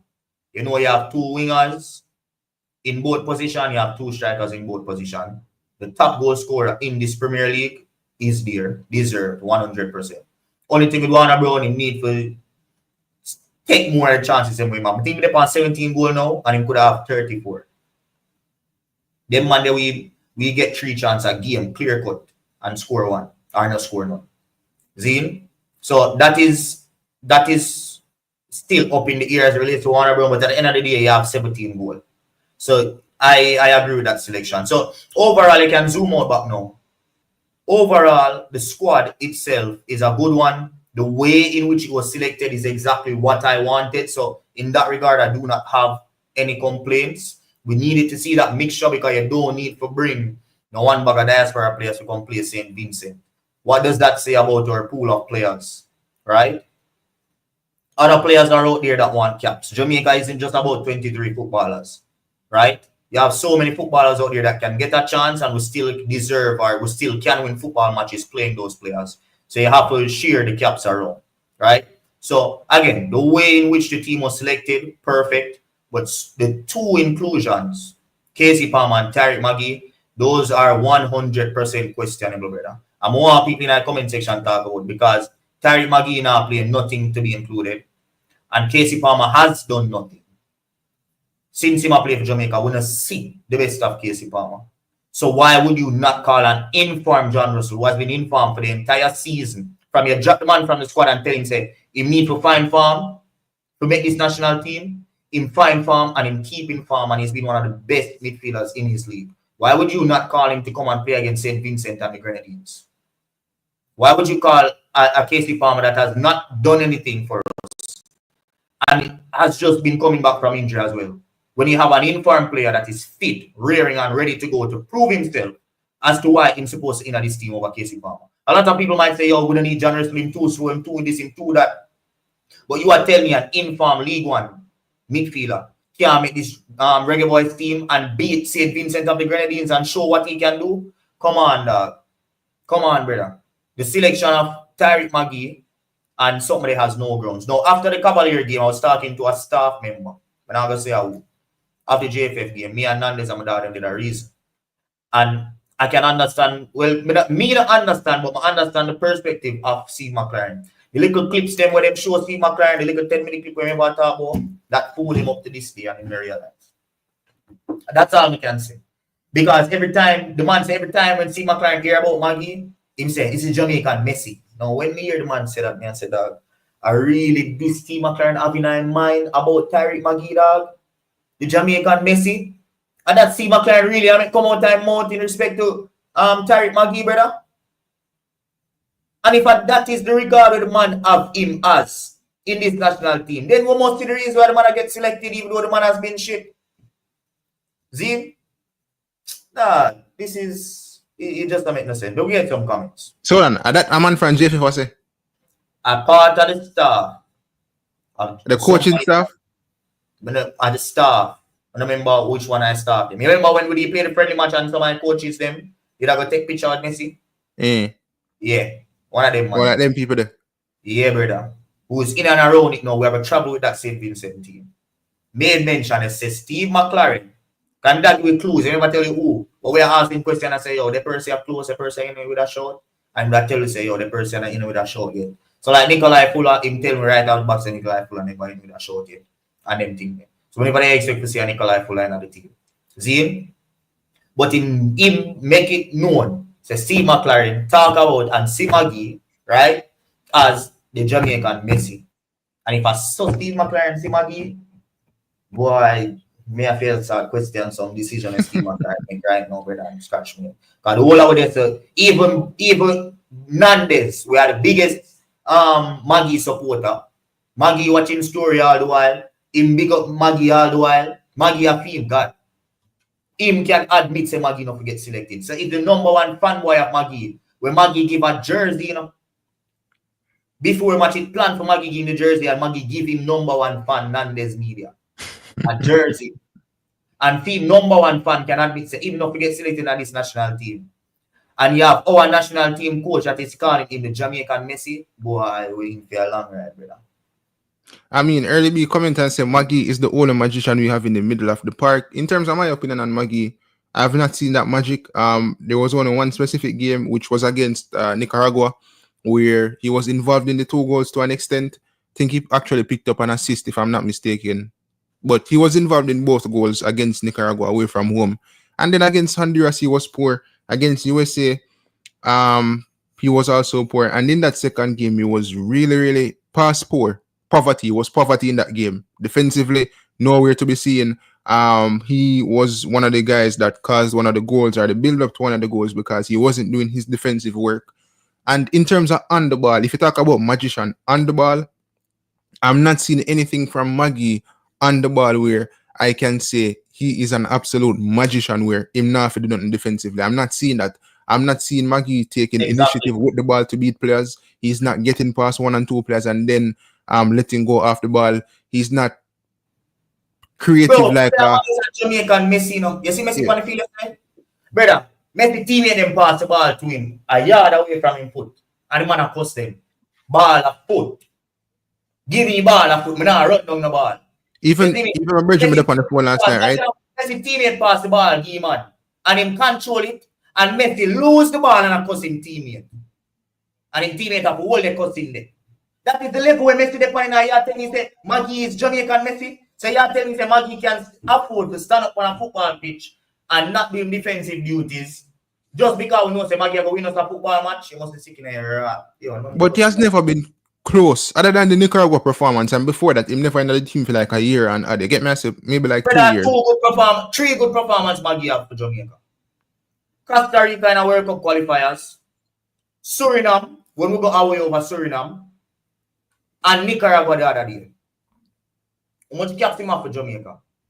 And they were the astonishing ones. The only astonishing one was the Costa Rica one, where Boza scored in a World Cup qualifiers when he was mostly 19. The last World Cup qualifier campaign. Then they are the 3 standout games for Tariq Maggie in this national team colors. The rest of them, him no prove to me say he's a Jamaican Messi where him not have his defensive frailties will make up for winning us games consistently. So if that is what, right, Steve McLaren has him as, Steve McLaren, me not brother scratch my head, brother. Yeah. It's a questionable selection because even if you the dog like say choose a next local player, I'm sure that you have more deserving players in the JPL than Tariq Maggie. And if it means that you have to spend an extra money to get John Russell or somebody into the team, then I think that should be the case. And this thing where JFF is cost cutting, where you know the opponent is like St Vincent, you have to specifically bring a strongest squad. I think it's absolutely rubbish. In the sense that I know that's the case, bro. They've never said that. What them say is you can bring a strongest squad, right? Just use your players. And if you know you not use a certain type of player, don't bring. Yeah, but whether or not even if you not use the player, I don't give a shit, bro. I don't give a rat's ass. I don't care. Brother, hear me say. Brother, we have fans next to when we never see Ravel, you know. But hold on, bro. Put pressure upon the coach. Why you ever bring Ravel? Play Tariq Maggie against United States who was crap. And you need to take off the man and put on an experienced man like Ravel. That is All right. questioning the coach as well. That is All right, putting Predis. pressure on the coach as well. All By right, fair telling enough. the But what may I coach, say? do not do that again. All right, Do but what may I not say bring out is, Harry Maggie and start him when you have an experienced player like Rafael, where you have to make us spend much money from to bring him from Dubai to play one game and you don't and you're not playing. That is yeah. putting pressure on the coach. All right, fair enough. You should at least give him 5 minutes. But what I'm trying to say is the man should have bring John Russell. And I'm really disappointed that Jason or anybody in that press conference never asked about John Russell. How can you not ask about John Russell? One of the most informed players in this that can play for Jamaica. It's absolutely mind-boggling that nobody asked about John Russell. Even CC never asked about John Russell. I mean, also CC love keep up with a lot of I those get players. much press conference because we did have work and we did this. You get me? I say. So I'm really disappointed. But in terms of the 23-man squad, in totality, I'm happy with the squad in the sense that, listen, it's against St Vincent. As I've said multiple occasions, I'm not going to sit down here and say, oh, we must give them 10-0 or whatever the case is. I'm just happy with the squad at this moment in time. I think the team has enough prowess in it to get the better St Vincent in those 2 games. And next thing that you mentioned as well is that we have to spread the caps. So despite us having players from overseas that we can play, I thought I should have brought in some of those players as well, like the younger one, them will come up. But it's a good thing that a couple of the players from the JPL who are outstanding players can at least get a cap in terms of playing a regional team like St Vincent and the Grenadines. But I think it should have been used as a window of opportunity to bring in 1 and 2 young players from England, that England or any other country that can play for Jamaica, and just to have an idea of what they look like for the national team. Yeah, like a Brandon Cover, a Splatter, somebody. Not saying those players specifically, but just those types of players, right? In the press conference, me did watch it. Again, mixed feelings in terms of how McLaren answered some of the questions. To me, McLaren does seem out of touch. One thing he did state that I'm not in agreement with, him said to CC, like, if you know about players out there that can play for Jamaica, give it to Simon Preston, and Simon Preston can give it to me. And I think that is absolutely foolishness. I think JFF should be the ones responsible in terms of knowing the players out there that can play for the country and know the players in form to can give McLaren or McLaren seek it. Still, bro. Because as simple as you see it, journalists help the English FA as well. A lot of the times, journalists are the ones that make the English FA aware that you have certain, like say for example, you have one player when don't get an unders cap as yet, right? For like them just know that them can represent both teams. Like I'm a player and I can represent both England and another country, right? But me and this type to represent the next country unders.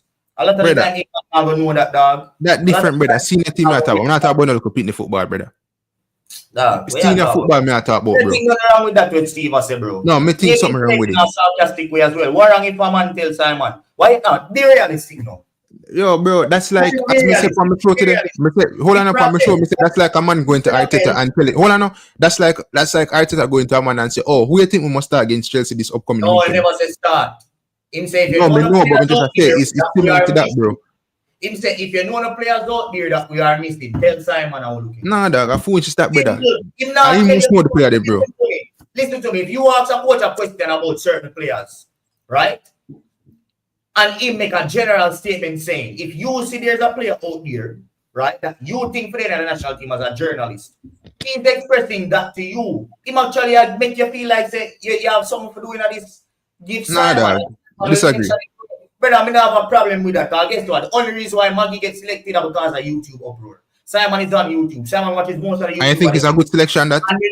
I know that Simon whisper in a. So hold on, you think that's a good selection? YouTubers and YouTube advocating. No, but I think so. However, you still have to understand. Watch this, Tyler. The role that the JFF have is such a hard role they need to understand. They have to get fans into the national stadium.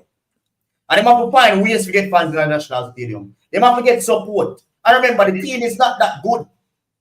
The team is not that good. We have to pull the natural support. They have to find many different ways to get support out. They might try to win football matches. They might try to recruit players. And all of those things have to be intertwined into one in the selection of a national team. Especially for a specific window. Then, and the way how the climate did go, integrating a Maggie in the national team and making the fans then finally can shut up in regard to whether he's good enough or not, was a good selection. And right now, I think majority of the fan base can say to us, Maggie not good enough to play qualifiers where I come. And if that wasn't the case before, suppose whenever did have the period where Maggie did get in chance back then, I will see how in battle. Suppose that in our qualifiers, the man give that man the chance and in battle it in our qualifiers. What you just said then? So But let me say this. I have no problem with the man saying something like that. And I have no problem with Simon Prespan whispering at the man ears and remind him say there's a player named Maggie. Or whispering at ears and remind him say Ravel can play for Jamaica way back then. So he can bring the players, look on them, and make a decision from now. Remember, our goal is not Gold Cup. Our goal is World Cup. So he need to make him trial and error, make him mistakes, and make sure say by the time our World Cup qualification come, him no ramp with man cheese. Else, hey, yo, go through. But let me say this. Travis says something correct, and I've always shared the same opinion. It's that no matter who you're picking the national team to an extent, like in the sense that on merit, you can know who shouldn't be there based on merit. They don't warrant a selection based on merit, right? So you will have like one or two players, like maybe like a Casey Palmer or Tyre Maggie. But in terms of the other players, like people always look at it from the standpoint, oh, I've never selected a player. But it's just more like what the word be done. We can't have it on vocabulary, but it's like everybody like what them like. You get me? I say so. If one man not get selected because he's a man baller, he must say, yo, the squad not get selected properly because that the man from Arnett not get selected, you know. But and that's my baller, bro. And that's me not talk about that. But just I say, like, if you look at some of the comments on the page that would have posted the 23-man squad, people are saying, oh, this man not get selected, rare. But at the end of the day, it's a strong enough squad that can beat St Vincent, because if it would have excluded some of these players that would have been selected and you put in those players that people want, then the man them will feel excluded. I go say the same thing. Oh, you not put in them a player. You get me? I say. So it is what it is when it comes down to selection. Just like when you pick a starting 11, that man say, oh, that them man didn't start. But when the team go out there and play, you see them win, you don't really have that conversation there again. You see me? I say, and probably if you did put in the player, if the coach did put in the player where you want, the team would have probably go lose, and then you cuss him and say, oh, when I hear that, brother, the man put in that man because the man eventually play a body, you know. But I'm really looking forward to the game against St Vincent. Been a while now since we have seen the Reggae Boys in action. The last time would have been against USA, and you know, when we played those games against USA, etc., we kind of we did drop in our rankings, you know. So hopefully beating St Vincent and the other teams coming up, the two games in the World Cup qualifiers before the Gold Cup can earn us some points and propel us further up into the table. Another key thing, may I point out two things. The first one with team aggressive, I agree. McLaren should be using this game to fix out the midfield with Hayden, Ravel, and John Russell. Now, me not say specifically if you use them three players in the midfield. However, the point about fixing the midfield is correct. You can tie around with the back line. You can tie around with who you want to pick in a forward line. But you see the midfielder, bro, you have a limited amount of time for pick your best midfield, bro. Something that is our weakness. You don't rest players or you don't put out your best. More than want to see what best possible midfield in the game here. Everywhere else can rotate, they can mix JPL with, but the midfield, brother, you have to sort that out because that's a weakness. There's no link between our back line and our forward line. You have to sort out the weakness, brother, which is the midfield. So the only person we need a call for, really and truly from JPL, to get a showing was Sule McCullough, because him alone in person. And I was thinking, swap out Joshua Anglin with Sule McCullough, because Joshua Anglin is normally the regular from the JPL and the midfield. So I was thinking, bring a strongest midfield, right? And then support Joshua Anglin with Sule McCullough and make us see how Sule McCullough looking at the team. I was not expecting him to mix it up like this. We need to see the strongest midfield. We need to see Ravel. We need to see Russell. We need to see, all right, maybe Casey Palmer can get selected. But you'd have to drop one of Joshua Anglin and Sule McCullough, right? We need to see the strongest midfielder, brother. Right? The midfield. Because that have to sort out. We don't have time for one see there. We don't have time for hands at 2 more games you have to play for qualifiers, you know. You know that? And what are those 2 games? St Vincent and the Grenadines. 2 games you have to play before the serious time, crunch time start. Why on God's green you would bring your best midfield and you know say a midfield is a problem? Why would you not bring your best midfield to make them have some sort of chemistry starting from these 2 games? That makes sense, Professor? Yeah, that makes sense. And as Riley done said, big up yourself. Riley say time is not on on our hands as well. Because after St. Vincent, the only other time period in which we have to kind of like do an experiment is the 2 friendly games in March. Well, not March, May. He said at the end of May, the team is going to England to play 2 friendly games before the Gold Cup competition, right? So, or before the World Cup qualifiers or something, around the same time period. So, they're going to play 2 games in England. All Busy could have get selected easily. Busy could have get selected easily over Maggie. Yeah, they done. Big of yourself. Yeah, officer. Just before we get on, Riley. 1 second, Riley. 1 second. Bro. One more thing I want to talk about is one key thing we will for people now means. Take off that off my screen. Yeah, people, like up the video, please. If you're on screen, you don't hit the like button yet, please. It helps the video a whole lot, not just for when on the day here, but when the video is uploaded, so people can watch it, it can go out to people in the algorithm. As I mean, the algorithm key. You see me? Just like the video. What me I say now, people?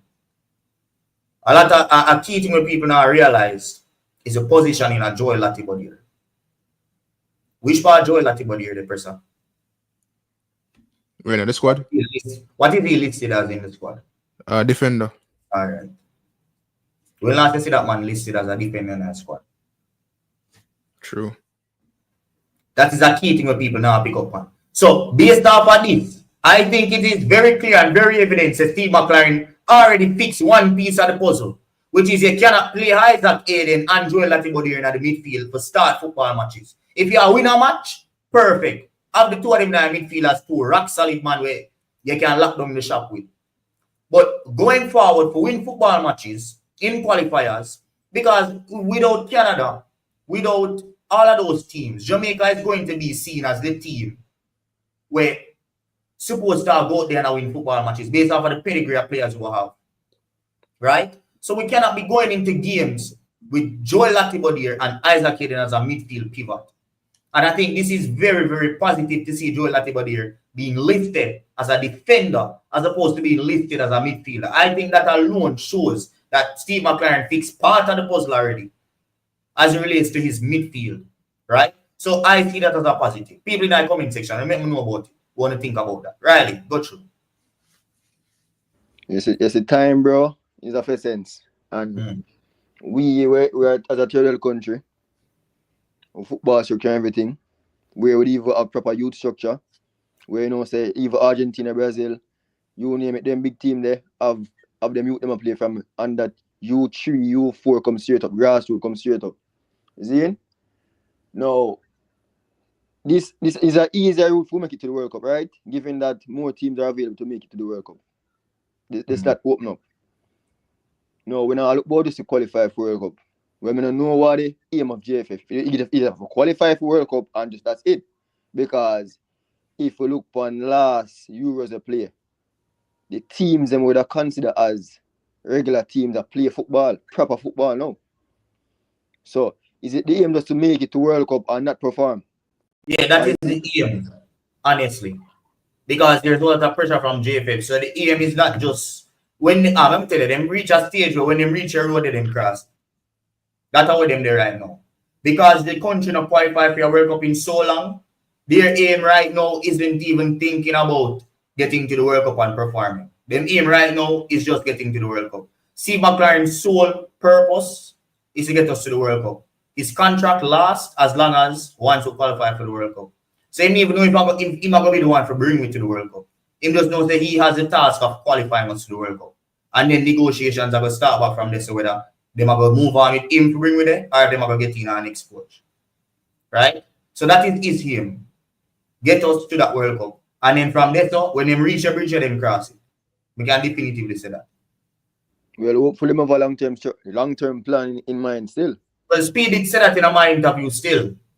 He did say that the aim is to get to the World Cup, but they have a long-term plan in respect to young players and the system where they might try building the Jamaica culture with the coaches, getting the coaches to have higher license, which obviously are going to lead to better tactics, better coaching, and better coaching are equal better players. So there is a plan underneath as it relates to the development of Jamaican football after this World Cup, right? However, at this World Cup are the focus, and as it relates to this World Cup, it's not about getting to the World Cup and performing. It's about getting to the World Cup And then once we get to the World Cup, then we can scramble and find out what we're going to do next. That's what we get from them.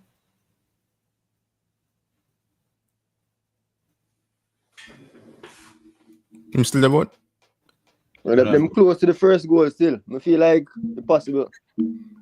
Well, we're not close as yet. Feel like it's possible still. But, bro, you see one thing, you see this, picking a different team every minute, the culture has to go, bro. It has to go. We know we don't get enough time to play with each other, but as a coach, you must have something where you say, all right, I have this crop of player, and we choose between those crop of players. Bro, it's like any money more thing, like, bro, that have to cut out. Yeah, we want to play get caps, yes, but we have to talk about chemistry. I'm a thing that is specific for the midfield. Players can get caps at other position, but that must say the midfielder is the main problem. So we needed the strongest team. Before we get on the next caller, I want to get a Neil Bowles to comment here, because I agree with some things I said today. Maggie is fine. Go through, person. No, somebody left a comment. But they try to look up the St Vincent team, but look at them, release them squad. I said, go through. Yeah. So Maggie fans now turn against him. Maggie just now playing a ball. And it's that simple. And you have players in and around the Jamaica Premier League that are playing football. Maggie not only now play ball in our league, the match where Veer did winning, did get an assist in the match day. Right? But I never even want assist where him did a look for. It's an assist where him cross the ball and the ball go over the back line because one idiot took in too much. And then the ball boom. And then the forward just running and kick it. So I don't even like one incisive pass where you say, something deadly. But it's a start part. You see me? So Maggie, them now playing a ball in this side. The key thing as well is when you make your bed, you have to line. You have to lay in your bed when you make it. Maggie could have been at Mount Pleasant, playing week in, week out with better players where he would have looked better and he would have looked as if his level and strapped. Potentially. However, you choose to go in our relegation team, play amongst players that are struggling, low on confidence, and that is having a ripple effect on you and your performances. Now, if that is the case, and it's having a ripple effect on you and your performances, then it is just simple. You don't get selected into the national team. You make your bed, you lay in it. For this period, for the next 6 months, we don't want him again at the national team. In the future, sure, if the man revive him career and him gone again like what Craig Bowler promised him, right? And him a play ball, then 100%. Get him back in. But for now, you do not deserve to be here. And I'm not like Nandes where I'm a Maggie fanboy. I'm objective. And if a Maggie fanboy and Maggie fanboys can come out here and say Maggie no deserve to get called on the national team, you think I am going to say that? I am not a Maggie fanboy. I am here to be objective, looking at the title, we want to see uncensored, critique, and analysis. And that's what they have to do.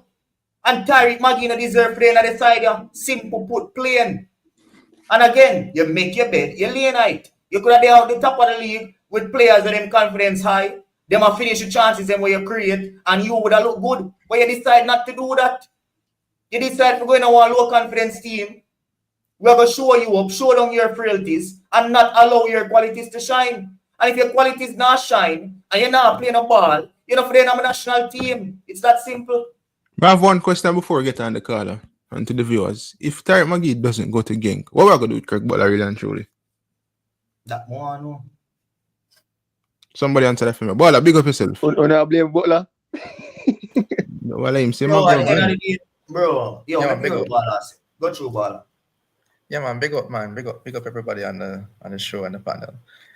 Yeah, man. So the squad. Yeah, man.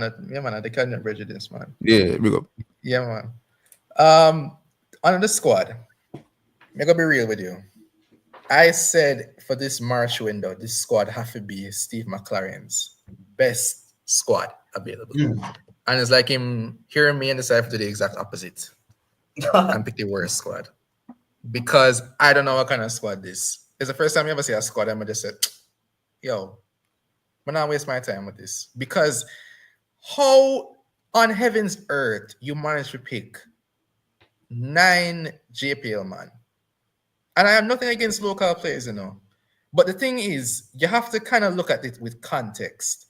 This is the last international window this coach is going to get before the World Cup qualifiers in June.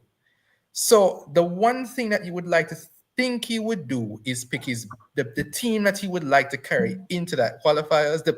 Not the exact team, but at least the team he wants as close to that squad. Right? Because you have to build the chemistry from now. What's the biggest problem we always hear with Reggae Boys? Them not have no chemistry. He says in the press conference a list of players that he wants that are trying to get them passport. So when them players come in now and the chemistry mash up, what gonna happen? We're gonna cost the players them and say them no good.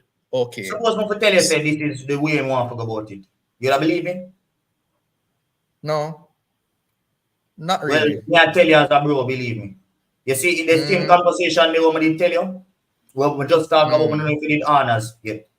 With the man from the staff who did I talk to after the Messi game yesterday. Oh, no, I never hear for that. No. All right. So he told us that McLaren is very serious about culture and what the culture in and around the team leads to, irrespective of fans coming out and irrespective of chemistry in the team. I think he clearly feels that there's a divide and he don't have enough time for the dividing. He might try to keep it as local, not as local in terms of getting local players, but he might try to keep a culture in the team where him think of a lead to chemistry and where him think of a lead to fans being closer to the team. And if you think about that, and you think about what Rudolph Smith saying on my interview with him about all of the teams that qualifying for World Cups, well, for the male side, right? The World Cup who qualified, the under 17 World Cup who qualified for how much years ago, and the World Cup who qualified for in the 98, having mainly local born players, right? And when they do the calculation, when they look at history, diaspora players don't really work. See, McLaren has a plan to integrate local born players that understand the culture, hoping that can bring in supporters that are actually on the island, right? To help with the chemistry of the team. So if you look on the team, zoom in on the team, then we can look on it. Just think about what we just say and then look on the team. Because McLaren clearly not done. It can't be done. A Manchester United coach. So there has to be some logic behind the way that he's thinking. Well. Let us not use Manchester. Make us say that. It's a fact. It cannot be so stupid. He got your coaching license. He must have a plan. Whether I'm plan work or whether I'm plan stupid or not, that is up for debate. But we can all agree same of a plan, right? And it can't be so stupid for no say I'm last 2 games before the serious games, and him not do something when would I really want to do. We can agree upon that. I can agree to an extent.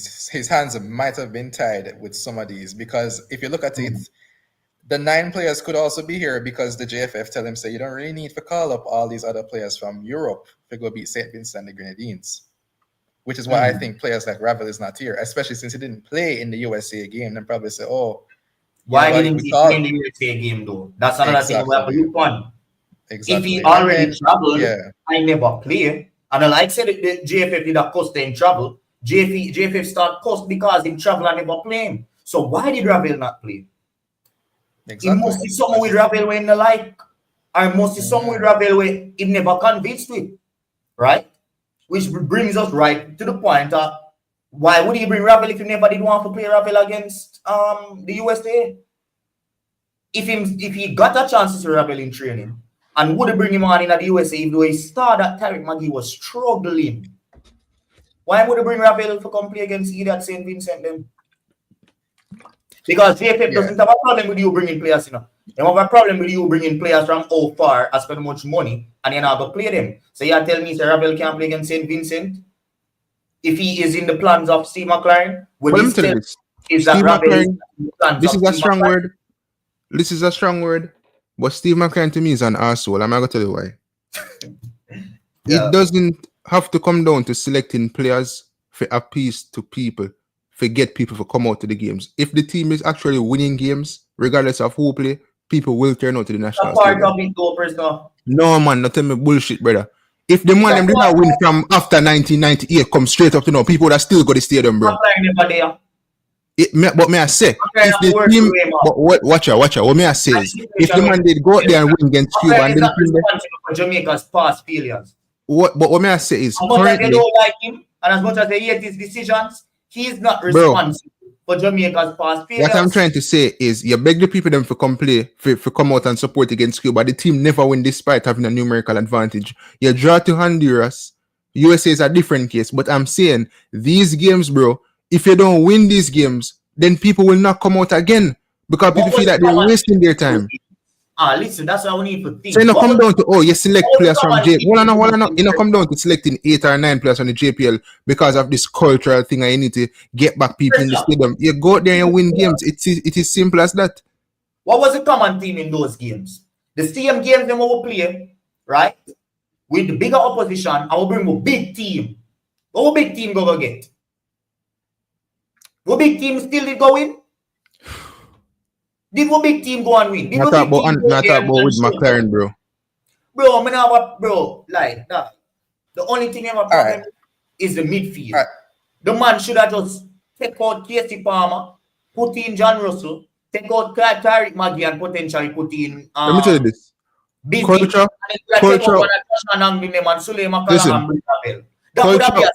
Listen to me. Culture will not qualify us for the World Cup. So if a man thinks because a cultural divide and there's a shift or some whatever the case is, it's absolutely rubbish. Did not get with the World Cup. So much World Cup will play. How much World Cup will play since 98? After 98 was 02. Everybody expect Jamaica to reach 02 World Cup and will never reach. Why? Because based on what my father said is, them start bringing this diaspora culture, right? From them time there, and it free up a World Cup. And that my father tells him, never they work because I 02 my bad. But that my father tell me. After the 98 World Cup, that is where the diaspora culture, based on what my father tell me, start forward in this national team. And instead of having majority local players, we get into a World Cup in the first stage with a few diaspora players, right? We start have majority diaspora players who don't understand what it means to play for Jamaica, and the whole culture of Jamaican football switch and shift. And now we have a team with majority diaspora players. But in a 1997, but in a 1997, they might have more quality, but they might go there and they might play half-heartedly. But in a 1997, no man from England, but all I know, 06 to 010 to 014 to 018 to 020 to 6 World Cup straight where it's a diaspora players. But bro, in a 1997, but hold on, in a 1997, was it said that a lot of the players in that team, they travel from the diaspora from England and help us in the last couple stages for qualifiers for the World Cup. So whilst the local players did do, hold on, whilst the local players did do their jobs as well, the other people come in from the diaspora and help them in 1997 to get over the line. And then 1998, you have the team will go to the World Cup. And I'm saying football has evolved. And I'm not saying that the local players know them are rubbish or anything like that. But if you select a team, if the team is winning and they're winning games, people will turn out, bro. Steve McLaren cannot operate a program where because hold on. Steve McLaren cannot operate has the team been winning with diaspora players? Yes, right. Listen up, bro. But listen. Diaspora players you see from when Joby McConnell, Giles Barnes, and who all of them man they did a play. How much are they see? We did I win them time then? No. All right, but McLaren wasn't there. I'm saying no in terms of the recent games. In terms of the recent games. We are getting players we clearly have the quality and them can't fucking perform. Why them can't fucking perform, Presser? 2020 fucking 2. Jamaica bring big diaspora ball them and them can't perform. Why? We are a team to get us to the 2022 World Cup. Why them not perform, Presser? Answer my question. Because you tell me the football evolved. 2022 is still modern day football. Why will never qualify with the diaspora player? Answer my question. No. I can't answer because McLaren wasn't at the team. So why have a problem with this squad? If the coach want to try something different from someone who never worked for 6 World Cups, 4 times 6 how much? 4 times 6 how much, Presser? 6 World Cups. Someone try something different from where don't work. And you still want the man try the same thing? Last World Cup qualifier champion, who much diaspora players now team pressure? We will know have the quality and them still not perform. And you want the man to bring in new diaspora players who still have the quality and still not have chemistry? Let me ask you this question. But this one is the man who have integrated a team with local born, me even say JPL players. May I say local born players, which is what me I get into with the team. Look at the team. Cephas is local born and he might play abroad. Kindix is local born and he might play abroad. What if the man wants to select a team with majority local born players and try something different? Why you still let me ask you this question. Work in the past. Let me ask you this. Where you are talking about it no work. Let me ask you this. In a January we just gone, right? Your team Arsenal struggle with having a depleted squad. No, let me ask you this question. Would you have preferred? No, listen. Would you have preferred if Mikel Arteta? Would you have preferred if Mikel Arteta would have went to the championship? What are you asking me? All right. So I'm gonna talk to the audience, people who are watching. Arsenal fans or whichever team you support. Let's say support Arsenal, right? Would you have preferred if Mikel Arteta would have went to the championship or Football League One to sign players to strengthen his team? So I'm saying, in terms of Jamaica, I am not of the belief that mixing the squad with local players will get Jamaica across the line in terms of qualifying for. Bro, it has to be a mixture, bro. It doesn't, bro. If it's a mixture, that diaspora players are gonna do it. Listen up. If it comes, if it World Cup, them don't do it. Why are you have to believe that them are gonna do it? Tell me that now. Answer my question. Answer with logic. All right, listen. You see because them have may have neighbors and them have them have ordinance in terms of nice. Me can't show. Keep on say I don't think this. I don't think that. Use logic and use fact. All right, then local players will qualify for the World Cup. Of the team for the World Cup 2022 qualifiers, and where them do. What if it? What if it is the case that us not qualifying for the World Cup in 2022 was down to coaching rather than the players that were there? Because it can come down to the fact that you had quality players now, but the coaching just wasn't good enough. In a European coach, and the same thing. It has been. We have had coaches. We have had Winfried Schaefer, right? We have had friggin' Tupper as a local coach. We have had a coach will bring another team to a World Cup with less quality. But brother, maybe the JFF just didn't appoint a good coach, whether it is Schaefer or Tupper or whoever it was before. Maybe they just never have the right appointment. Just like United, we have struggled in terms of appointing coaches. We appoint Jose Mourinho. We appoint Ole Gunnar Solskjaer, who never know nothing about football, and we just put him in a top job, right? So maybe it is the case where we have the players to an extent, but the coaching isn't good enough. Simple. Casey Palmer started how midfielder get to a World Cup. All right, no, let me. How midfielder get to a World Cup. Well, I go through. No, hold on, if Casey Palmer starting in my midfield, getting us to a World Cup. It's not a one man. It is not a one man army. It is a collective. So you cannot ask me about a single player. It's a collective. These are the decisions we need for your question instead of local ball players. Why Casey Palmer in our squad? Why Terry Maggie in our squad? Why Ravel and John Russell in our squad? Them they are the question we need for your tackle instead of local born and diaspora. And that when we go up on the run time dog. Come and see can try that it's these specific type of players going to be talk about instead of local born and diaspora, brother. I do diaspora content, which clearly means say more diaspora players in the team. I'm just playing devil's advocate here. Right? At the end of the day, John Russell supposed to be in the squad over Casey Palmer. And Tyreek Maggie not playing in the squad. Bring in anybody else. You can bring in Bashi, you can bring in Busy, you can bring in Ravel. Tyreek Maggie not playing in the squad. That is what this conversation should be about. Go through, Ball. Yeah, man. I was saying that I understand both of our points, right? Presser and your points, my brother. But we have to be fair and we have to be serious. to Presser's point, how many of these JPL players would make a final World Cup squad? Let's be serious for a second. Maybe just Richard King and Shaquan Probably Davis. just Richard King and Shaquan Davis. Right. So my point is, if you're going to pick the best JPL squad in case of an emergency situation, all right, I get that. But if you're coming down to the best of the best to take us to the work to go to a World Cup, right? None of these money are gonna make it. So we can't just ignore the diaspora players, because the diaspora players at the end of the day have the quality which the local players in the JPL do not. And I'm not saying that the locally born players like Dixon, like Cephas, should be ignored. That is different, I'll ask you one question.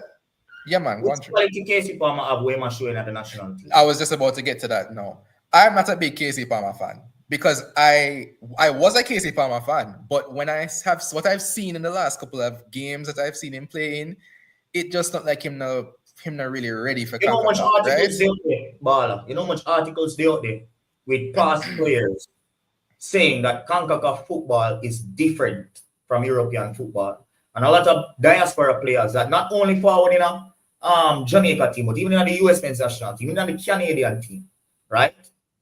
They find it very hard to adjust to Concacaf football. So you can be quality in a Europe, but that doesn't mean say it will translate to quality in a Concacaf.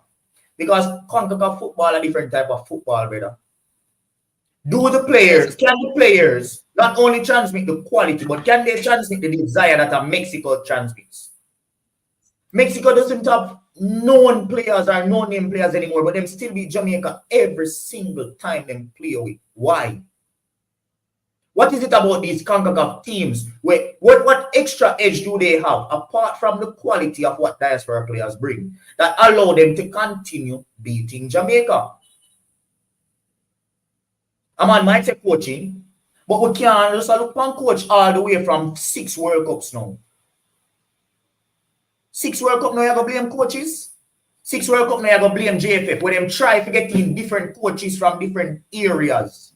Them get a German coach, them get an Icelandic coach, them get we a coach, them will get Winfield Schaefer, we win things in Africa. Them get we a coach, we qualify a team for a World Cup with a worse team than what we have. They are making decisions that theoretically, majority of us, if we were in high positions like those, would make those decisions. When Amiral Grimson come, most people now really complain about Amiral Grimson because he got a team with less quality into the World Cup. It's when him actually get into Concacaf, get into Jamaican culture and him start have a problem, that is where a lot of people start realizing, yo, maybe he wasn't the right man for the job. Now we see the difficulties that these people have when it comes to hiring a coach, because no matter when them try, it just don't work. So now we have to talk about players. And majority of players, or a whole lot of players, we would say, from the diaspora, always talk about it being a hard transition from playing in Europe to playing Concacaf.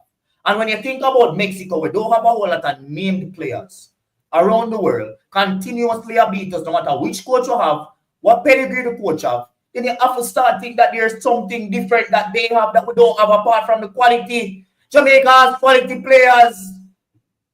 When Mexico and America have what we don't have, it have to be something else. America have the fans behind them. When them now play with them fans get them in. USA chance, the pumping, brother. The atmosphere when they go and play America. The same thing in Mexico and Azteca. Them have players that are go there and play for this on them chests. But on the keep and underestimate what fans and what passion mixed with quality can do. Quality alone can't get you here. Now if you're getting diaspora players that don't have that passion and now play for this on them chests, it not go work. And how else are you going to do that other than integrate people, right? That are going to play for this on the shirt. And you know what? I agree with you on everything you say right there. So because especially with the 6 coaches, because at some point we have to take a look at the players them. Because some of these players have been in this cycle more than once. I'm looking at the Andre Blakes. I'm looking at the Damian Lewis. I'm looking at the Nicholsons. I'm looking at the Baileys. Some of these money have been here for a bit too long for my liking, you know. Mm-hmm. And some of them really should not be getting any more call-ups. I'm not going to call them a name, but I think you might know some of them. right? So the players need to take responsibility. The JFF need to take responsibility. The coaches need to take responsibility. We as fans have to take responsibility. You see them 4 factors there? If all 4 are not in sync, we're not going to no World Cup. Well said, bro. Well said. We are not going to the World Cup next year if those 4 are not in sync. Teams. Look at the Canadas. Look at the USA. Look at the Mexicos. All of them things they in sync, and that is why they might beat Jamaica. Them federation in sync with them, coach in sync with them, fans in sync with the passion of the players and the quality. And that is the reason why Jamaica can't win. It's not a one thing. It's not one-dimensional. It's not the matter. Press talk about coach. It's not nothing to do with coach. Because they can get in the right coach, which I think the JFF have done at least twice. And it don't work because there were other contributing factors where them frig up. I have a question for you. Why you not go coach a team then? I mean, I said there's a coaching problem. And you said there's a coaching problem. And me, if you ask you that, you were the one that said it have to be the coaches. So why are you asking me? I never me say it's a coaching problem. So let me reverse that on you. Why you not go coach a team if you think it's a coaching problem? All right, you have to laugh. And that's it. No, obviously, me not have the qualification, but so like you have the answer them more than me. That question when you bring up say a coaching on the problem.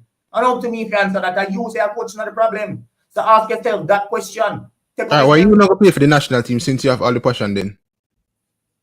Me the every game. Me No, and but play for them.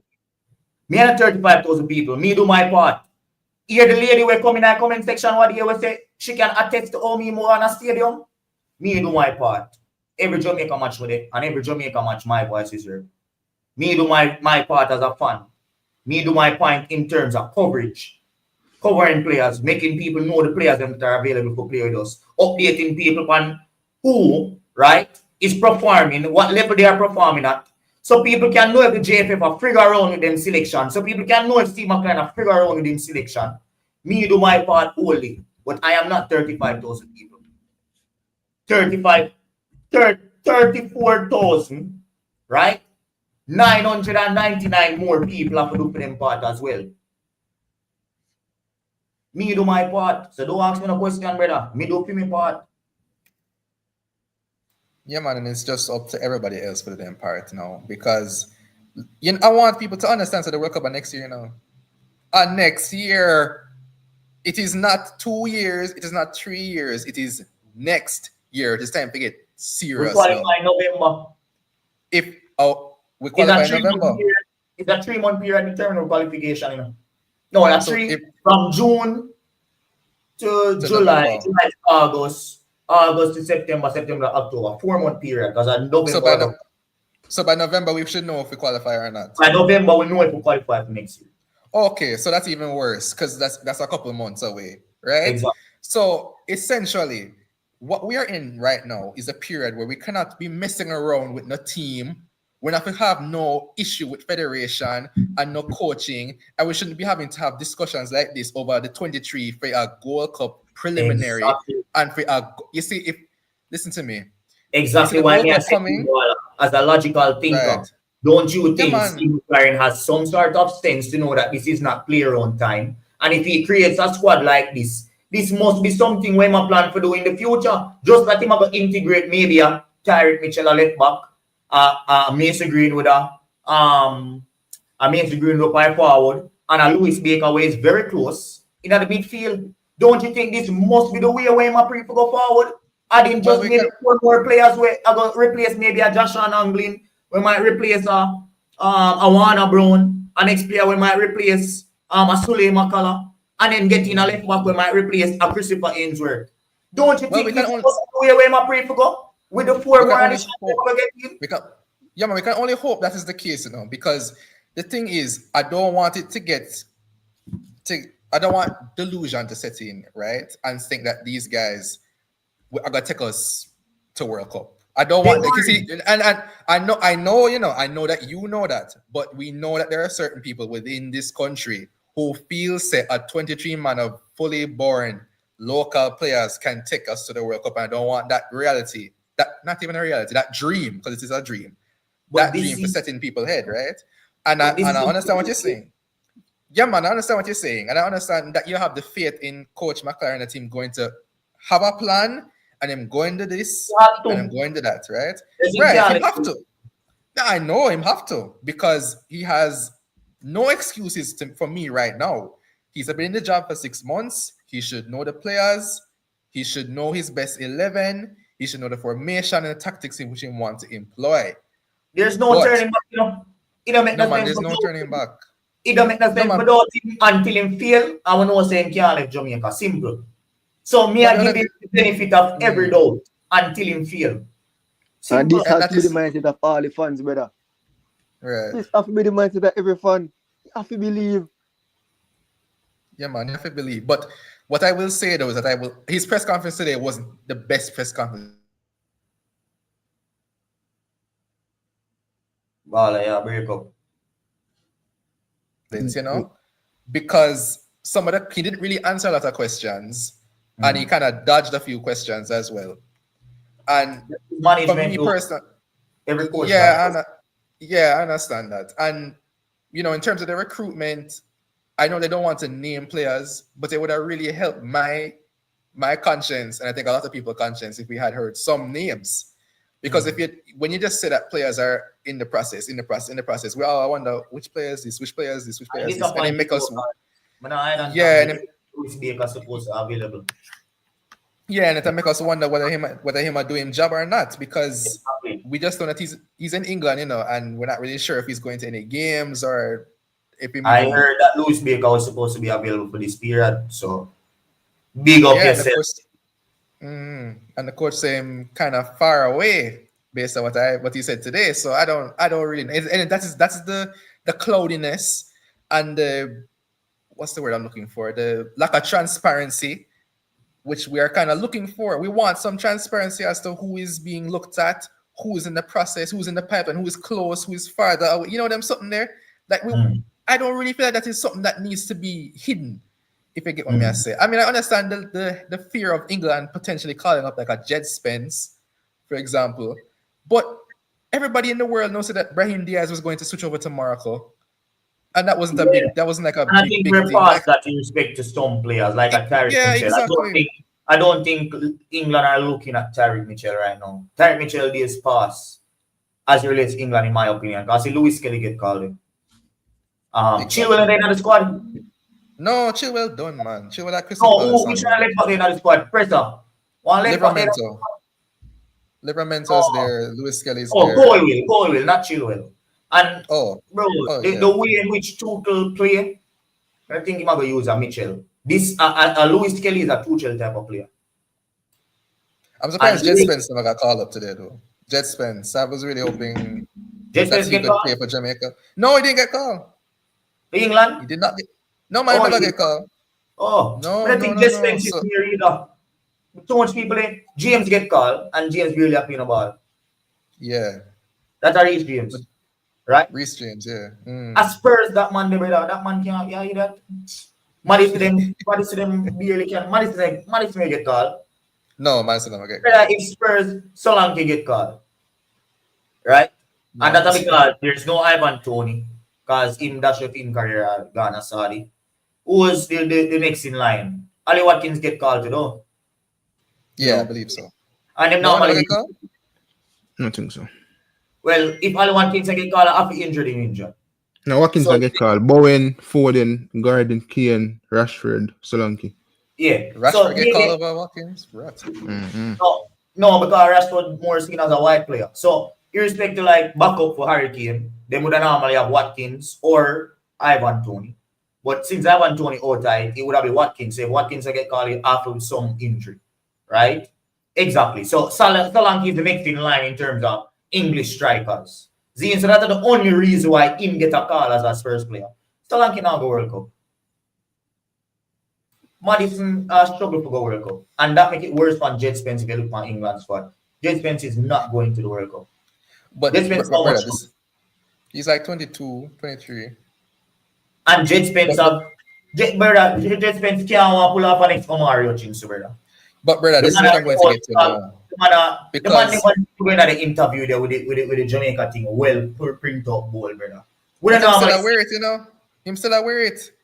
Brother, we When don't we every normally match see they look that like. like that, bro. You see me? So, But bro, Jet Spence them not know in your England squad now, bro. Thomas but Tuchel, what I not know in it. Go through. what I would say though is that this conversation now that we're having is very important because the recruitment of these players, the recruitment of the players, are we doing enough to recruit the players? Because when you look at it, if a man like Jet Spence, who has played pretty well in the last couple of months, not making the England squad, has he been approached? Right? Has he turned this down? Has he said he's waiting for England?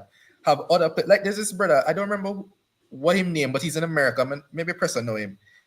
He did a video recently outlining 6 players he thinks should play for Jamaica. And me, I wonder, right? I mean, I wonder how many of these players on McLaren list, if him even know. Because if a man in his bedroom can find out all them players there with heritage, does McLaren know? Because even in the press conference, the man I say, if you have any names, give them to Simon. I mean, how can I party shop this man? Nah, man say man in that bedroom can find that out. Me to email JFF with a list of players, say, yo, look on them man, yeah. Yo, what kind of joking thing this man? You think be on your database, on your software, I'll look for players with heritage. You don't have to ask me for send you no player name. What kind of thing this man? Me not get paid. You fair did the job. I mean, that's the peak I take. Silent, you know. Yeah, man, can't you? Just say you only want chat. Person ain't interested in Jamaica football, brother. You only want chat when a time for bash players in the youth. Brother, yeah, since I mean, brother, whatever this man is saying, conversation we have, bro, and don't bash nobody. You brother, only have whatever this, when a time for bash people, brother. What about some constructive conversation? You know, have them sitting there in the youth. brother, We have a topic. yeah, like some good life today, bro. Everything this man is saying, I've been saying in terms of recruitment. We need a recruitment plan. Like, I said that. I have nothing more to say, brother. Me tell you my stance on Steve McLaren and how him me feel like he doesn't know the players. You get me? I say I'm not saying that you need to know all the players in depth, but like you need to have at least a synopsis or something surrounding. You need to know a small profile of these players, like every single one. You need to go out there and. But listen, to be fair to McLaren, listen, Speed are your friend, you know, bro. And recently you did an interview with Speed, and Speed said that the mandate. All right, whatever. Take it back. But Speed said that the mandate for McLaren is to qualify for the World Cup. So if that is the mandate for McLaren, then I guess he will not be doing much recruitment. The only recruitment him I got to do are just forgetting players were ready made for eventually qualifying for the World Cup. But in terms of like younger players, and so I would like to see a lot more, not say a lot more younger players in the team, but I feel like there's 1 and 2 players out there that we can potentially get for the World Cup to strengthen us, because I don't want it to be a case where we just qualify for the World Cup. I want it to be a case where we go with the best team that is available and we can at least try make it out of the group stage. Regardless of who is in the group, you still have to have the mindset that, listen, we're going to go out there and we're going to play our best football and try and make it out of the group. It shouldn't be a defeatist mindset where, you for example, you go in a group with Portugal and Germany and say Argentina and you say to yourself, well, then better than already some drop out. No, because I've seen those teams drop out from group stages already. So the Dwight McNeil of the world, the Reece Nelson them of the world, the Jet Spence them of the world. Obviously, we're not going to get every single one in the door, but I feel like we can at least try and get 1 and 2 of those players. Also, last point, the Lewis Baker them and them player there, bro. Them man, they not frighten me, dog. The Mason Greenwood not frighten me, because those players, they've always been in the pipeline from a long time ago. I want to see at least 1 and 2 player with Steve McLaren go knock on the door and say, come and play for Jamaica. Try to convince them like a Jet Spencer or one of those new players. You get me? Answer? So that wants from McLaren. But in the meantime, come on, get ready on. But in the meantime, those still have to have a base. Remember, I don't have a problem with the local base. Remember, you made this point earlier about the local man players getting Jamaica in the 98 period all the way to a certain point, and then diaspora players taking over right at the finish line. Right? That is the storyline. So what is wrong with this storyline we want to see right now? With having these base of players taking us to a certain point, and you just a while ago made mention of getting in 2 or 3 players that is going to get us over the finish line. You notice the same storyline where you just talked about earlier in the show, right? With the 19 no man, them the additional player. Me never say get we over this. Me never say get we over for qualify. I mean, like next year for the World Cup, like them can play. The squad right now. When else am I gonna get you over the line? I must not qualify. In terms of the core of the squad, listen, in terms of the core of the Reggae Boys team, in terms of Damian Lowe and a lot of those players that we see absent right now, I believe if Steve McLaren goes out there with the right approach, tactically, and the right mindset, I believe that those players are good enough to qualify Jamaica for the World Cup. However, to be on the safe side, just to be on the safe side, because a lot of these teams, they're going to be fighting for qualification. To be on the safe side, when you have players like Mason Greenwood or any other potential player where you can get in for this year, that would be a A+. Make we dissect this individually. Shaquan Davis, Andre Blake, Jamal Wade. All of we agree with that, right? Yeah. Solid. Yo, take off the comment there for Eddie. Ball, Eddie, about same way? Eddie, big up yourself. Big up yourself, Eddie. Yeah, man, I'm there. All right, so we could dissect this. Richard King, Ethan Pinnock, Dexter Lembikisa, Lati Bodier, Amari. I would agree, those are names all of we agree with. Richard King, Ethan Pinnock, Dexter Lembikisa, Amari, Lati Bodier. Now that leaves us with a Kyle Ming, Ainsworth, and Fitzroy Cummings. Now let me start with Ainsworth. I was one that was calling for Greg Lay to get dash out of the team and bring in Ainsworth. Greg Lay is not at it. And the last few performances, what was with Greg Lay, he's not at it, and he is not going to be at it. The performances that we are seeing with an upcoming Christopher Ainsworth is promising. Obviously, not going to start football matches, but we prefer have that man in it and have somebody else in. And obviously, he doesn't have to go to a World Cup because there is still the potential of a Tyreek Mitchell in the future. I'm not saying that will happen, but there is still that potential. So that spot in the team where Christopher Ainsworth is currently occupying, let's say we get a Tyreek Mitchell. That is one player we'll add to the team. Kyle Ming, no, Fitzroy Cummings, however, is only there because Damian Lowe is not there. So let's take out Fitzroy Cummings and we'll put in Damian Lowe. He's not a new man to the team, right? He just have issues now. So we have to put in Damian Lowe. And then the last person, Kyle Ming, only thing that will occupy the position. Well, it'd have to be a backup right back. Latimer is a defender. We have two defenders. Oh, so I guess he could just come out altogether and don't get replaced.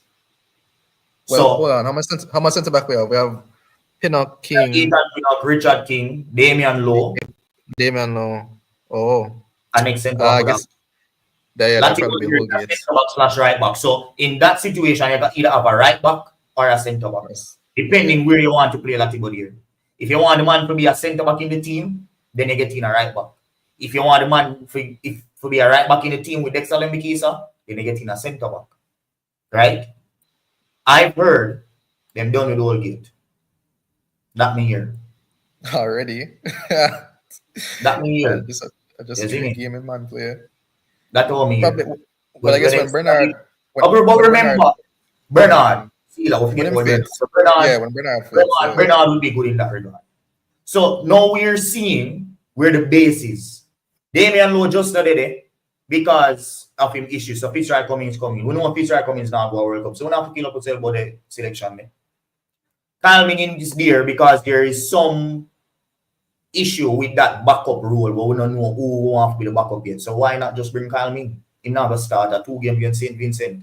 And even if he come on and play, what's wrong with that? Right? Christopher Ainsworth, I would say, deserve addition instead of Reggae. So the goalkeepers and defenders will work that out. We'll see where the core come from, right? All we agree with that? Yeah, man, I agree. Pressure. Yeah. So go in our midfield now. Isaac Caden, we know say in good. He's gonna be there. Right? Josh Anangling, that is up for debate. However, he has been in the team for a very good while, which means he is a core player. He's one of the first, apart from Richard King, he would have been the second JPL player that is always in the team, whether I'm playing or not. From mostly Grimmy days up till now, Josh Anangling. So, him there just for now, right? Bobby Reed is a must because him there with from day one, him I forgot to the World Cup. Sully McCullough obviously got out, so who ever put him for Sully? Russell. Happy. Everybody agree with that? One of the first name. It's a Russell. Yeah. All right, so we put in pressure for Sule Makala. What? Now we have ourselves with 2 players. We have 4 more pressure. So we put in Russell. So we have 4 players so far. We have Isaac Hayden, who is the coach's selection and him clearly selecting, right? Josh Ananglin, who is a core player, been with the team now under 2 coaches now. Bobby Reid have to go to a World Cup because he's a captain in his own regard. Sule Makala is replaced with Russell, in our opinion, which leaves us with 2 midfield positions. Now, who are those midfield positions going to be? I would pick Ravel and Baker if you're getting passport. All right. Going into World Cup qualifiers, we don't have much time left. Pressure, who are your 2? Baker and Kyrie Anderson. So you don't want who you drop them? Ravel. All right. Riley, what you have to say? Who are your 2? We left forward. Out of they put 2 positions we left, Casey Palmer and Tarek McGee. Who you have got? Right now we have Isaac Hayden, Joshua Anglin, Bobby Reid, and Jonathan Russell. So for the last 2 positions in the midfield, who you have got? Johnson my boy now, but I don't think Johnson playing the ball now. Me left that up for grab. So them 2 work for that. Them 2 positions them work for that. So we have Louis Baker from me, Pressa, and Bala. And we have Pressa undecided. Pressa say Kyrie Anderson. Me No, say but undecided what better. I say Kyrie Anderson and Luce Baker, brother. myself. Oh. So Pressa say Kyrie Anderson. Bala say Louis Baker. Me say Louis Baker. See? Perfect. Travis, pick up yourself. You're joining the conversation. What the last we have? I come from work. I'm dying to come on the program tonight. What the last 2 we have in our midfield position this one? Me attack, Gunners? Yeah. Gunners, you know, so I disagree with you at some points so you make since night. And I'll tell you why. The football changed, brother. And this fighting between local and overseas, it not going to stop because people have their preference. See? But tell you the problem, Gunners. Anytime a national squad is called, and they say, only if a King or Davis in our team, no problem. For long as they see more than King or Davis, always problem. I tell you that straight. Because for me, Gunners, I don't do Jamaica football as going to stadium again. I don't. I watch no more match. No more match, I go. I not even go watch a local them one day. Because Maggie, you know, in our team, none at all. Him get all our chances, them. I'm a great trick him to go play for all man up don't have bottom a fight in a national team. You know, do nothing, you know, deserve in there. The youth from Ellis, from Racing, and Fuller deserve win that team more than him. Because I'm a perform in the JPL. But now I'm going to say Fuller, because if you look on the side, we have to take out and put in Fuller. But no, man, if you look at a new player, Maggie don't deserve no more chance again. Kind of do nothing against Trinidad in 2 games them. But the problem I'll tell you, say, if people in the diaspora just believe, say, to anytime McLaren no pick, anytime I'm more than 2 local team, them say, where guy name? Maran, pick a team, I know him. They tell you that straight. So they matter about players in the diaspora. We want to play, yes, but listen to me. Those players, England and the country with birth, they want to play for England first. Exactly. And that's a fact. See? Jamaica is supposed to be big known player. That's why I see you like Bobby Reid and Hector. To me alone in every national team. You know why? Them you the come from them young and want to play for Jamaica. Same Kyrie and the youth named Dexter. I rate them a youth there. Because they want to play for him. See? When you look at where people talk about Dwight McNeil and then Jed Spence, Max Evans will tell you some wait for England. If you go and wait for England, sir. Go and wait for England. See, Omari, make them trick him. Because him can't see England team. Him at the under 21 till he dead. Until he give him 1 cap. Right. I don't want to see that man play forever again. If him gets selected, exactly. See, we not gonna know. What me personally, you know, 2 local man feel that team. Because I don't Makala. I don't care where I run up and down in a JPL with more players than him and Maggie no feel that team. That's my opinion. So that for sure say a two side me have a problem. Me na one side like them, my man. Just believe say anytime they see more than King and Davis for more players than the local team, the team are doom and gloom for the national team. That's why I see me Gunners, me now watch no more game. I stay them. When me and my friend them, see man on YouTube, I tell we go a match. Man, they send me ticket for my friend them, and we go a match. Me don't know that again. Me done with Jamaica football. Me I concentrate on my local team. We get to back in the Premier League, which is Reno, who me manage at the presently. Cause in a space here, anytime you talk about local player, a problem. Like you, they don't deserve no chance. See, a woman don't put it nicely. That I want to say. Oh, he because first of all, I don't like man. Don't need cranky. Cause you know Brighton, nobody else. Nobody know you from nowhere. And you to be a company, you come friend up with management them through JFF. I try to look friend. And when they see that work, you get some speed them. Say them in a national. Who is you? You can't dictate to nobody in Jamaica about football. First of all, you know Barney. And from me tell him that. Say man Jamaican more than me. Kind of Barney. You hurt him to the core. And this people say idiot from Westmoreland. You can't only can't talk behind the back and in front of my face. I talk. When me talk straight, me call boy name. I'm not afraid of people. Them man just buy. They don't want to know local. One man on YouTube tell me already. Say Blake and Leon Bailey alone. We're born in Jamaica for the national team. Don't tell you that straight. So you know come up pretty up. Here is someone I know since night. God heaven, so much. Why are 9 local players in our team? The circumstances why you them in our team, you never pick themselves. Can you see me personally? We don't tell all JPL youth. Yo, not tell all JPL youth. All JPL youth, don't take up no call up for Jamaica. 1 second, Travis. And that would just a good come on. Yeah. Which is breaking down the squad so people can see why 9 players unite. So far, what I say, I will show people say, so far, 4 out of them 9 players there now going to enter the squad eventually, and as circumstances. Exactly. Exactly, brother. So that is when I try to get to people, because if we just a chat, I will not show people tangible evidence. I will not as we have said to you, my brother, International more than King and Davis, so they always show a problem. American picky team. Not tell you that. Because me personally, the coach to me no rate Russell done at all. And to me, Russell slow to me, in my opinion.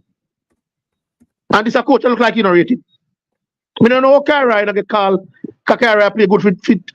So we don't know Kairai. How if you call out of all 9 players them, you know? I think only Sule over 30 you know. The rest of them under 25, you know. You know that Gunners? Yeah man, Sule at 30, just tell him in the comments. About 33, Imbi. At 32. And him at 31 now going to be 32. Right. The rest of players them from Maggie, all of them in that team at 25 and under. The rest of JPL players there. See? And to me, when World Cup qualifier come in a couple months from now, me not in the United team. Because them are from Baker them to deal with them passport or whatever. You know that go already. And the man they don't really want to talk. But people want the man come a press conference, tell everybody blogger come, tell me this, everything in I open. They want him and evidence for them come run with it on YouTube to get likes and clickbait. But let me tell you. That's what I'm understand. But I'll tell you, God, let's not get to the likes and clickbait, because Bala is not a YouTuber. Bala is a fan like yourself, which is on here right now. And he was one expressing why we can't have more transparency. Now, a player like Lewis Baker, that is nowhere near the England team. Why can't you be more transparent to tell people where the process reach? You know, worry about England coming in for coaching. No, listen up. Just answer one question. You know, worry about England coming in for coach Lewis Baker. The man at 29, he's not a career with England. So why can't you be a bit more transparent with fans and not YouTubers? Don't mention YouTubers, you know. Because Bala is a fan. YouTuber are fans too. Bala, but we don't want to mention the YouTube thing, because Bala just mentioned that. And he don't do YouTube. He is a fan just like you. So it's not YouTubers alone. You have fans out there who want transparency. So if you have player like so in a Lewis Baker, I think it's a delicate situation. So everything they want to talk. Because you know enough of the agents in England tell the players them not to come play for Jamaica. Because they will pressure them when they play for their club. Enough of players they go through that. You didn't know that? I'm not buy that. You're not buy that? I'm not buy the one. Well, the man you're 29 years old. Listen up, man. The Them money on a career left and to go on World Cup, brother. Yeah, but you still have heard them club chance when they go up. They don't get no play. Me see them do Anthony Grant that already. Think club when he come play for Jamaica. Louis Baker, no man, Anthony Grant never did a play to the top level like championship for a long period of time. Anthony Grant had the ball line, but I think him did have the level of pedigree they like where a Louis Baker have right now in a stroke. And in the championship, he is a seasoned championship baller. And he's known as a championship. Man, so you lose to St Vincent and we now go on a World Cup and we now this and he coach this and he coach that. Man, they don't want to see no JPL player in the team, none at all. Look here, as we tell you, only King and Davis they want to see. They call up some name, they tell about Jed Spence. Jed Spence, you all of them, Tyreek Mitchell, only Greenwood alone. Now have no ties in England again. Or play for Jamaica, for sure. Kind of another choice. But the rest of players, I look towards England. Look where Morgan gives White though. See, you know, where is he? Not even squad, you know. I don't like him. And he play so good. He play better than my player. We play for my club that have Jones. And he not pick him. So some of them players, they don't know what they want. So they want the one cap for England, they will take that. So nobody run come to Jamaica when he can't work again. This is about beg player. If you want to come play for Jamaica, show interest. Nobody's supposed to beg you, no federation supposed to beg you to come play. And I agree. Yeah, no beg you. If you want to play, Bobby Reed, them have to play for Jamaica to them all time. Zine, if you have to go, we're not supposed to know the pool of players that are available to us, you know. But players supposed to show interest if you want to really represent a country, bro. Honestly, if you want to really represent a country and you feel like you're unfairly, you're supposed to get selected, you have to go to that federation, you have to contact that coach to even try and find out why. And once they do that, we believe news are going to leak. Your agent are going to leak news to say, yo, watch your style here. He want to represent Jamaica and him to get selected and whatever. Something going to happen, bro. Some football go dog. If a man want to represent the country, for real, and him get selected, news that will leak about something, brother. Why yeah, man, I agree with you, you know, because my thing is, you see, all right, perfect example, look upon Amari. I know how you feel about him, I know how Chevis feel about him. But I would not be surprised if I was to hear, like, seeing how you say qualifiers, would I know if we qualify by November, I wouldn't be shocked if I hear the man change his mind. But I really would that, brother. Yeah, man, I know, but this is the reality for a lot of the players that we are trying to pursue. Some of them, look at even Conor Martiri. Them man, yeah, this way bad, them this way bad, but here's the thing. Them can still play for we. And here's the thing. The coach would want them to be in the team, no matter what them do. So, and the optics in the look good that some of them players would have do to it. But we were the Warner, bro.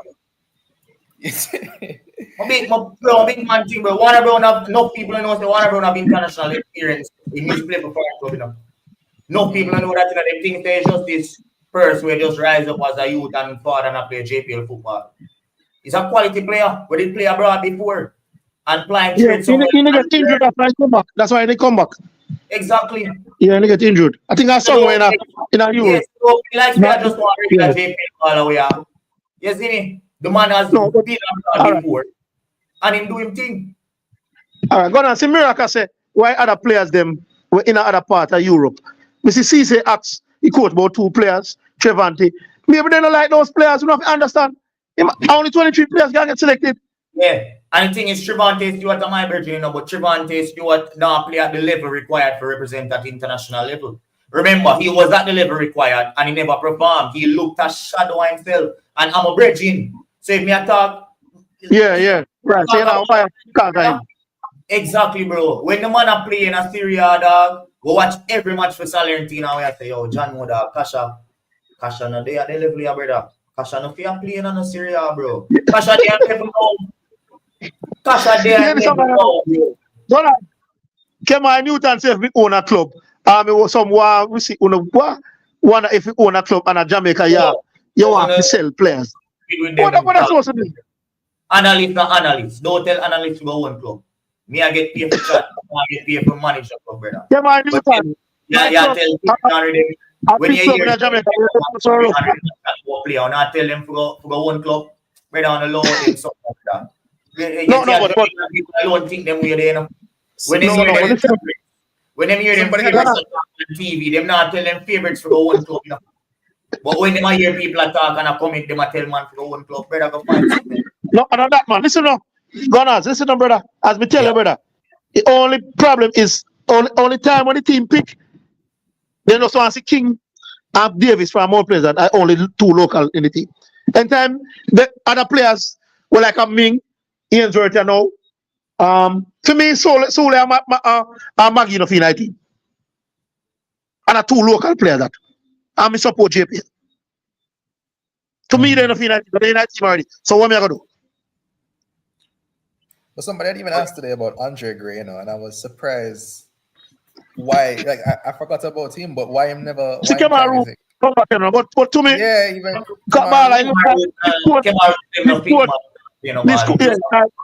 this coach to me not rate Andre Gray. To me, I like coach before never rate him either.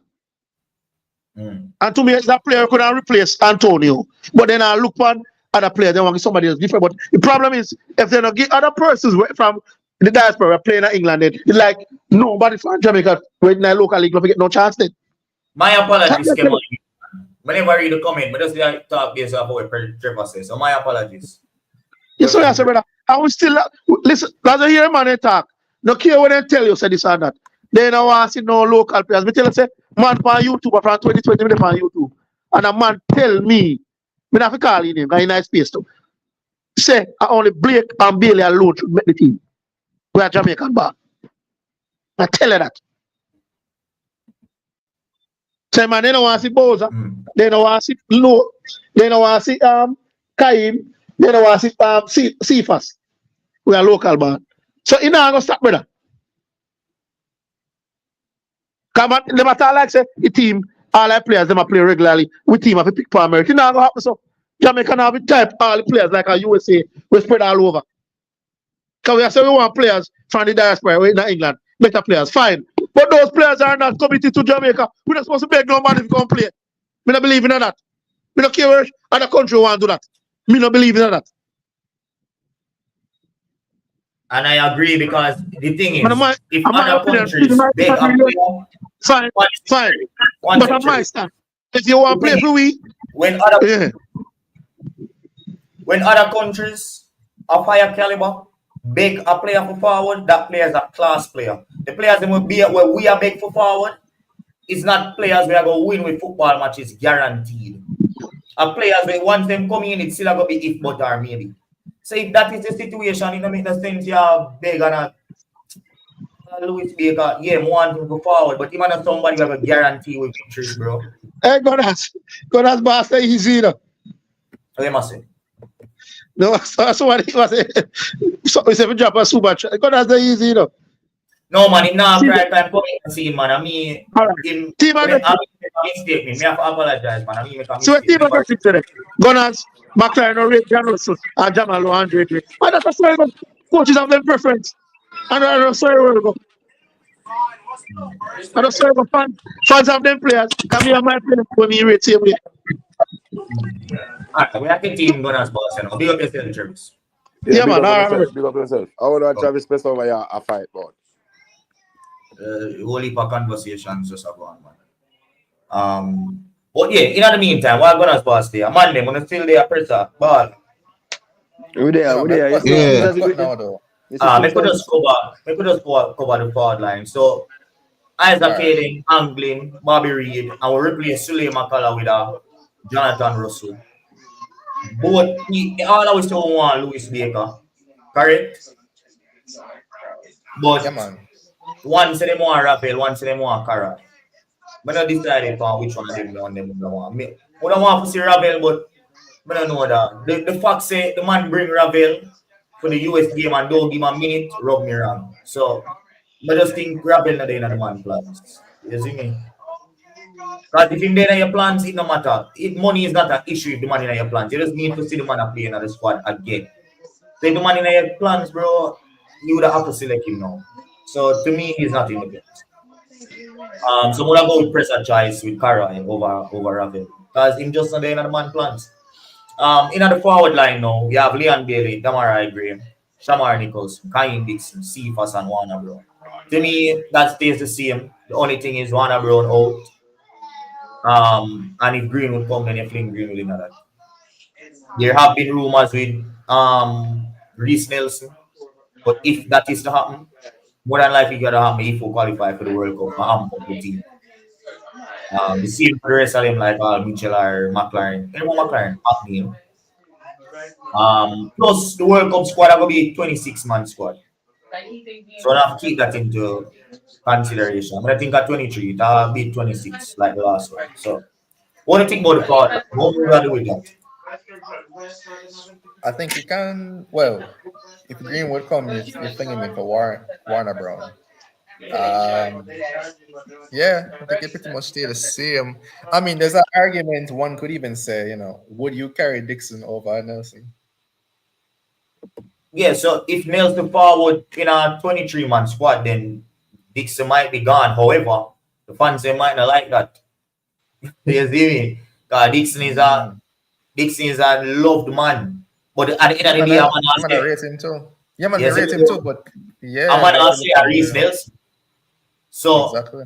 Again, the 26-man squad will help the decision. 100%. But if you have 23-man squad, football gone from 23-man squad to major competitions. I don't think that happen no more. It'll be a 26-man squad a pick. So them this is supposed to save if we get in top quality wingers. And plus you never know the development of Dixon between now and then. Look how the man play right now in the academy. You don't know where Dixon are going by the time World Cup will come around. You're very consistent. We have to commend this on consistency. Exactly, bro. Like, we can't predict the World Cup squad. No one will not qualify for World Cup. Zine, me I try to predict a qualification squad. But when it comes to World Cup, bro, for the Reece Nelsons and the Dwight McNeils of the world, they're not coming here for qualifiers. They might go forward for if we make it to a World Cup to amp up the squad so when I get embarrassed. Zine. So, in that respect, if we have a 26-man squad, but think by the time World Cup forward, Dixon go more experienced. Dixon go have more games on nine belt. He might have play big man football. So that might even help him chances even more. You see me? So we might don't have to show you now. Now the final thoughts. Yeah, we talk about who we now like in the squad. What our favorite selection for this squad now? First, I want to start off with you there. Yeah, I'm still listening. What your favorite selection for the squad? Dixon. Just because him kind of leave Jamaica recently, and to me him go over Charlton under 21s and him kind of settle in quickly. So kind of proud of Dixon development. Obviously you have career and this would help him, and just the way like Charlton deal with Dixon. Like I'm not gonna say him at the face of the club, but you can see them kind of put him up there, them kind of advertise him, and the youth are the wonderful things where like the quality of goals you must score, the number of goals you must score in one game, and people might say, oh, with the under 21s or whatever, but still he's doing his job, so I'm kind of excited with the Dixon inclusion. All right, Riley, make we get yours. Dixon, man, I'm honestly see Dixon going to the World Cup with the team. Throughout qualifiers, everything. Yeah, man, 2026 World Cup. Once him have the 26-man squad, I think Dixon make it. Because he's been here for a long while. He's been under Halgrimson, he's been under Steve.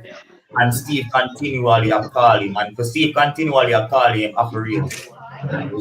So, yeah, Bala. And Dixon's performance, so them can't debate about Dixon's quality or performance. Bala, what you have to say? Yeah, man. I would say Dixon. Dixon. Probably even Cephas. All right, Cephas called back from injury, get a couple of assists in early year, nothing about him since then still. Travis, what you have to say? What your favorite edition for this one? I mean, been consistent from India Cavaliers playing right back. So that's it. I'm glad for me. You think he might get him to showcasing talent? You think he might get minutes? Well, we're not sure, but in our spot, so stand a chance. All right. Runners boss, we forward when we had left the show still, you know. Who you just say based off of the squad is favorite selection? I that, Missy said, Travis, big up yourself again, my brother. Ball occur and the whole panel. Never bless you up, you know. Greetings night Friday evening, you open up and drink a rum like come there, drink one drug and stout, yeah. But anyway, you know, here what me never hear this squad, me don't know the changes of the squad, and me don't know nothing. But if you ask me, Virgin, me can't see them there fine right now, but me have to go zoom in. Me not have no reading glasses. But hear what me I say now. Tell me where I want on the squad, because I'm not going to try to read that. But hear what me I say now. Here 3 people when me want to see play football very soon to Jamaica. Kahim Dixon as I say. And me want to see King from over Cavaliers in our national team. And me want to see Busy Atkins in our national team. That's all me I say. Yeah, that's one thing over there that say Tyreek Maggie in our squad and nobody not thinking deserve it. So I'm on there stay busy with that night over Maggie. Yeah, me like them 3 youth there. Young prospect them who me say have the potential, them fearless, and them 3 youth there. Me want to see them in a national team. You know, who know about dash with them youth if it get running a national team. Them earn that. Yeah. Especially playing against me not care when nobody wants to say, especially the performance when I see them go out with 2 lanes over Inter Miami there. And I'm still waiting to see for y'all to tell me who you see getting a MLS or the other league below MLS contract out of this performance. Over these 2 legs. Couple of them can get, but think especially when name you want to get Messi jersey, but keep on a mix up in name Lang. Lang. Yeah, Lang. Lang was impressive, and only for people of players of when name Richard King, but Lang was a better defender over 2 legs. Yeah. I just think that mistake when making our first leg mash up him whole team, but he was better. I think Lang's aggression really helped them, especially in the first game, to make it competitive. I think he was the main aggressor in that back line, you know, allow the team to get dominated.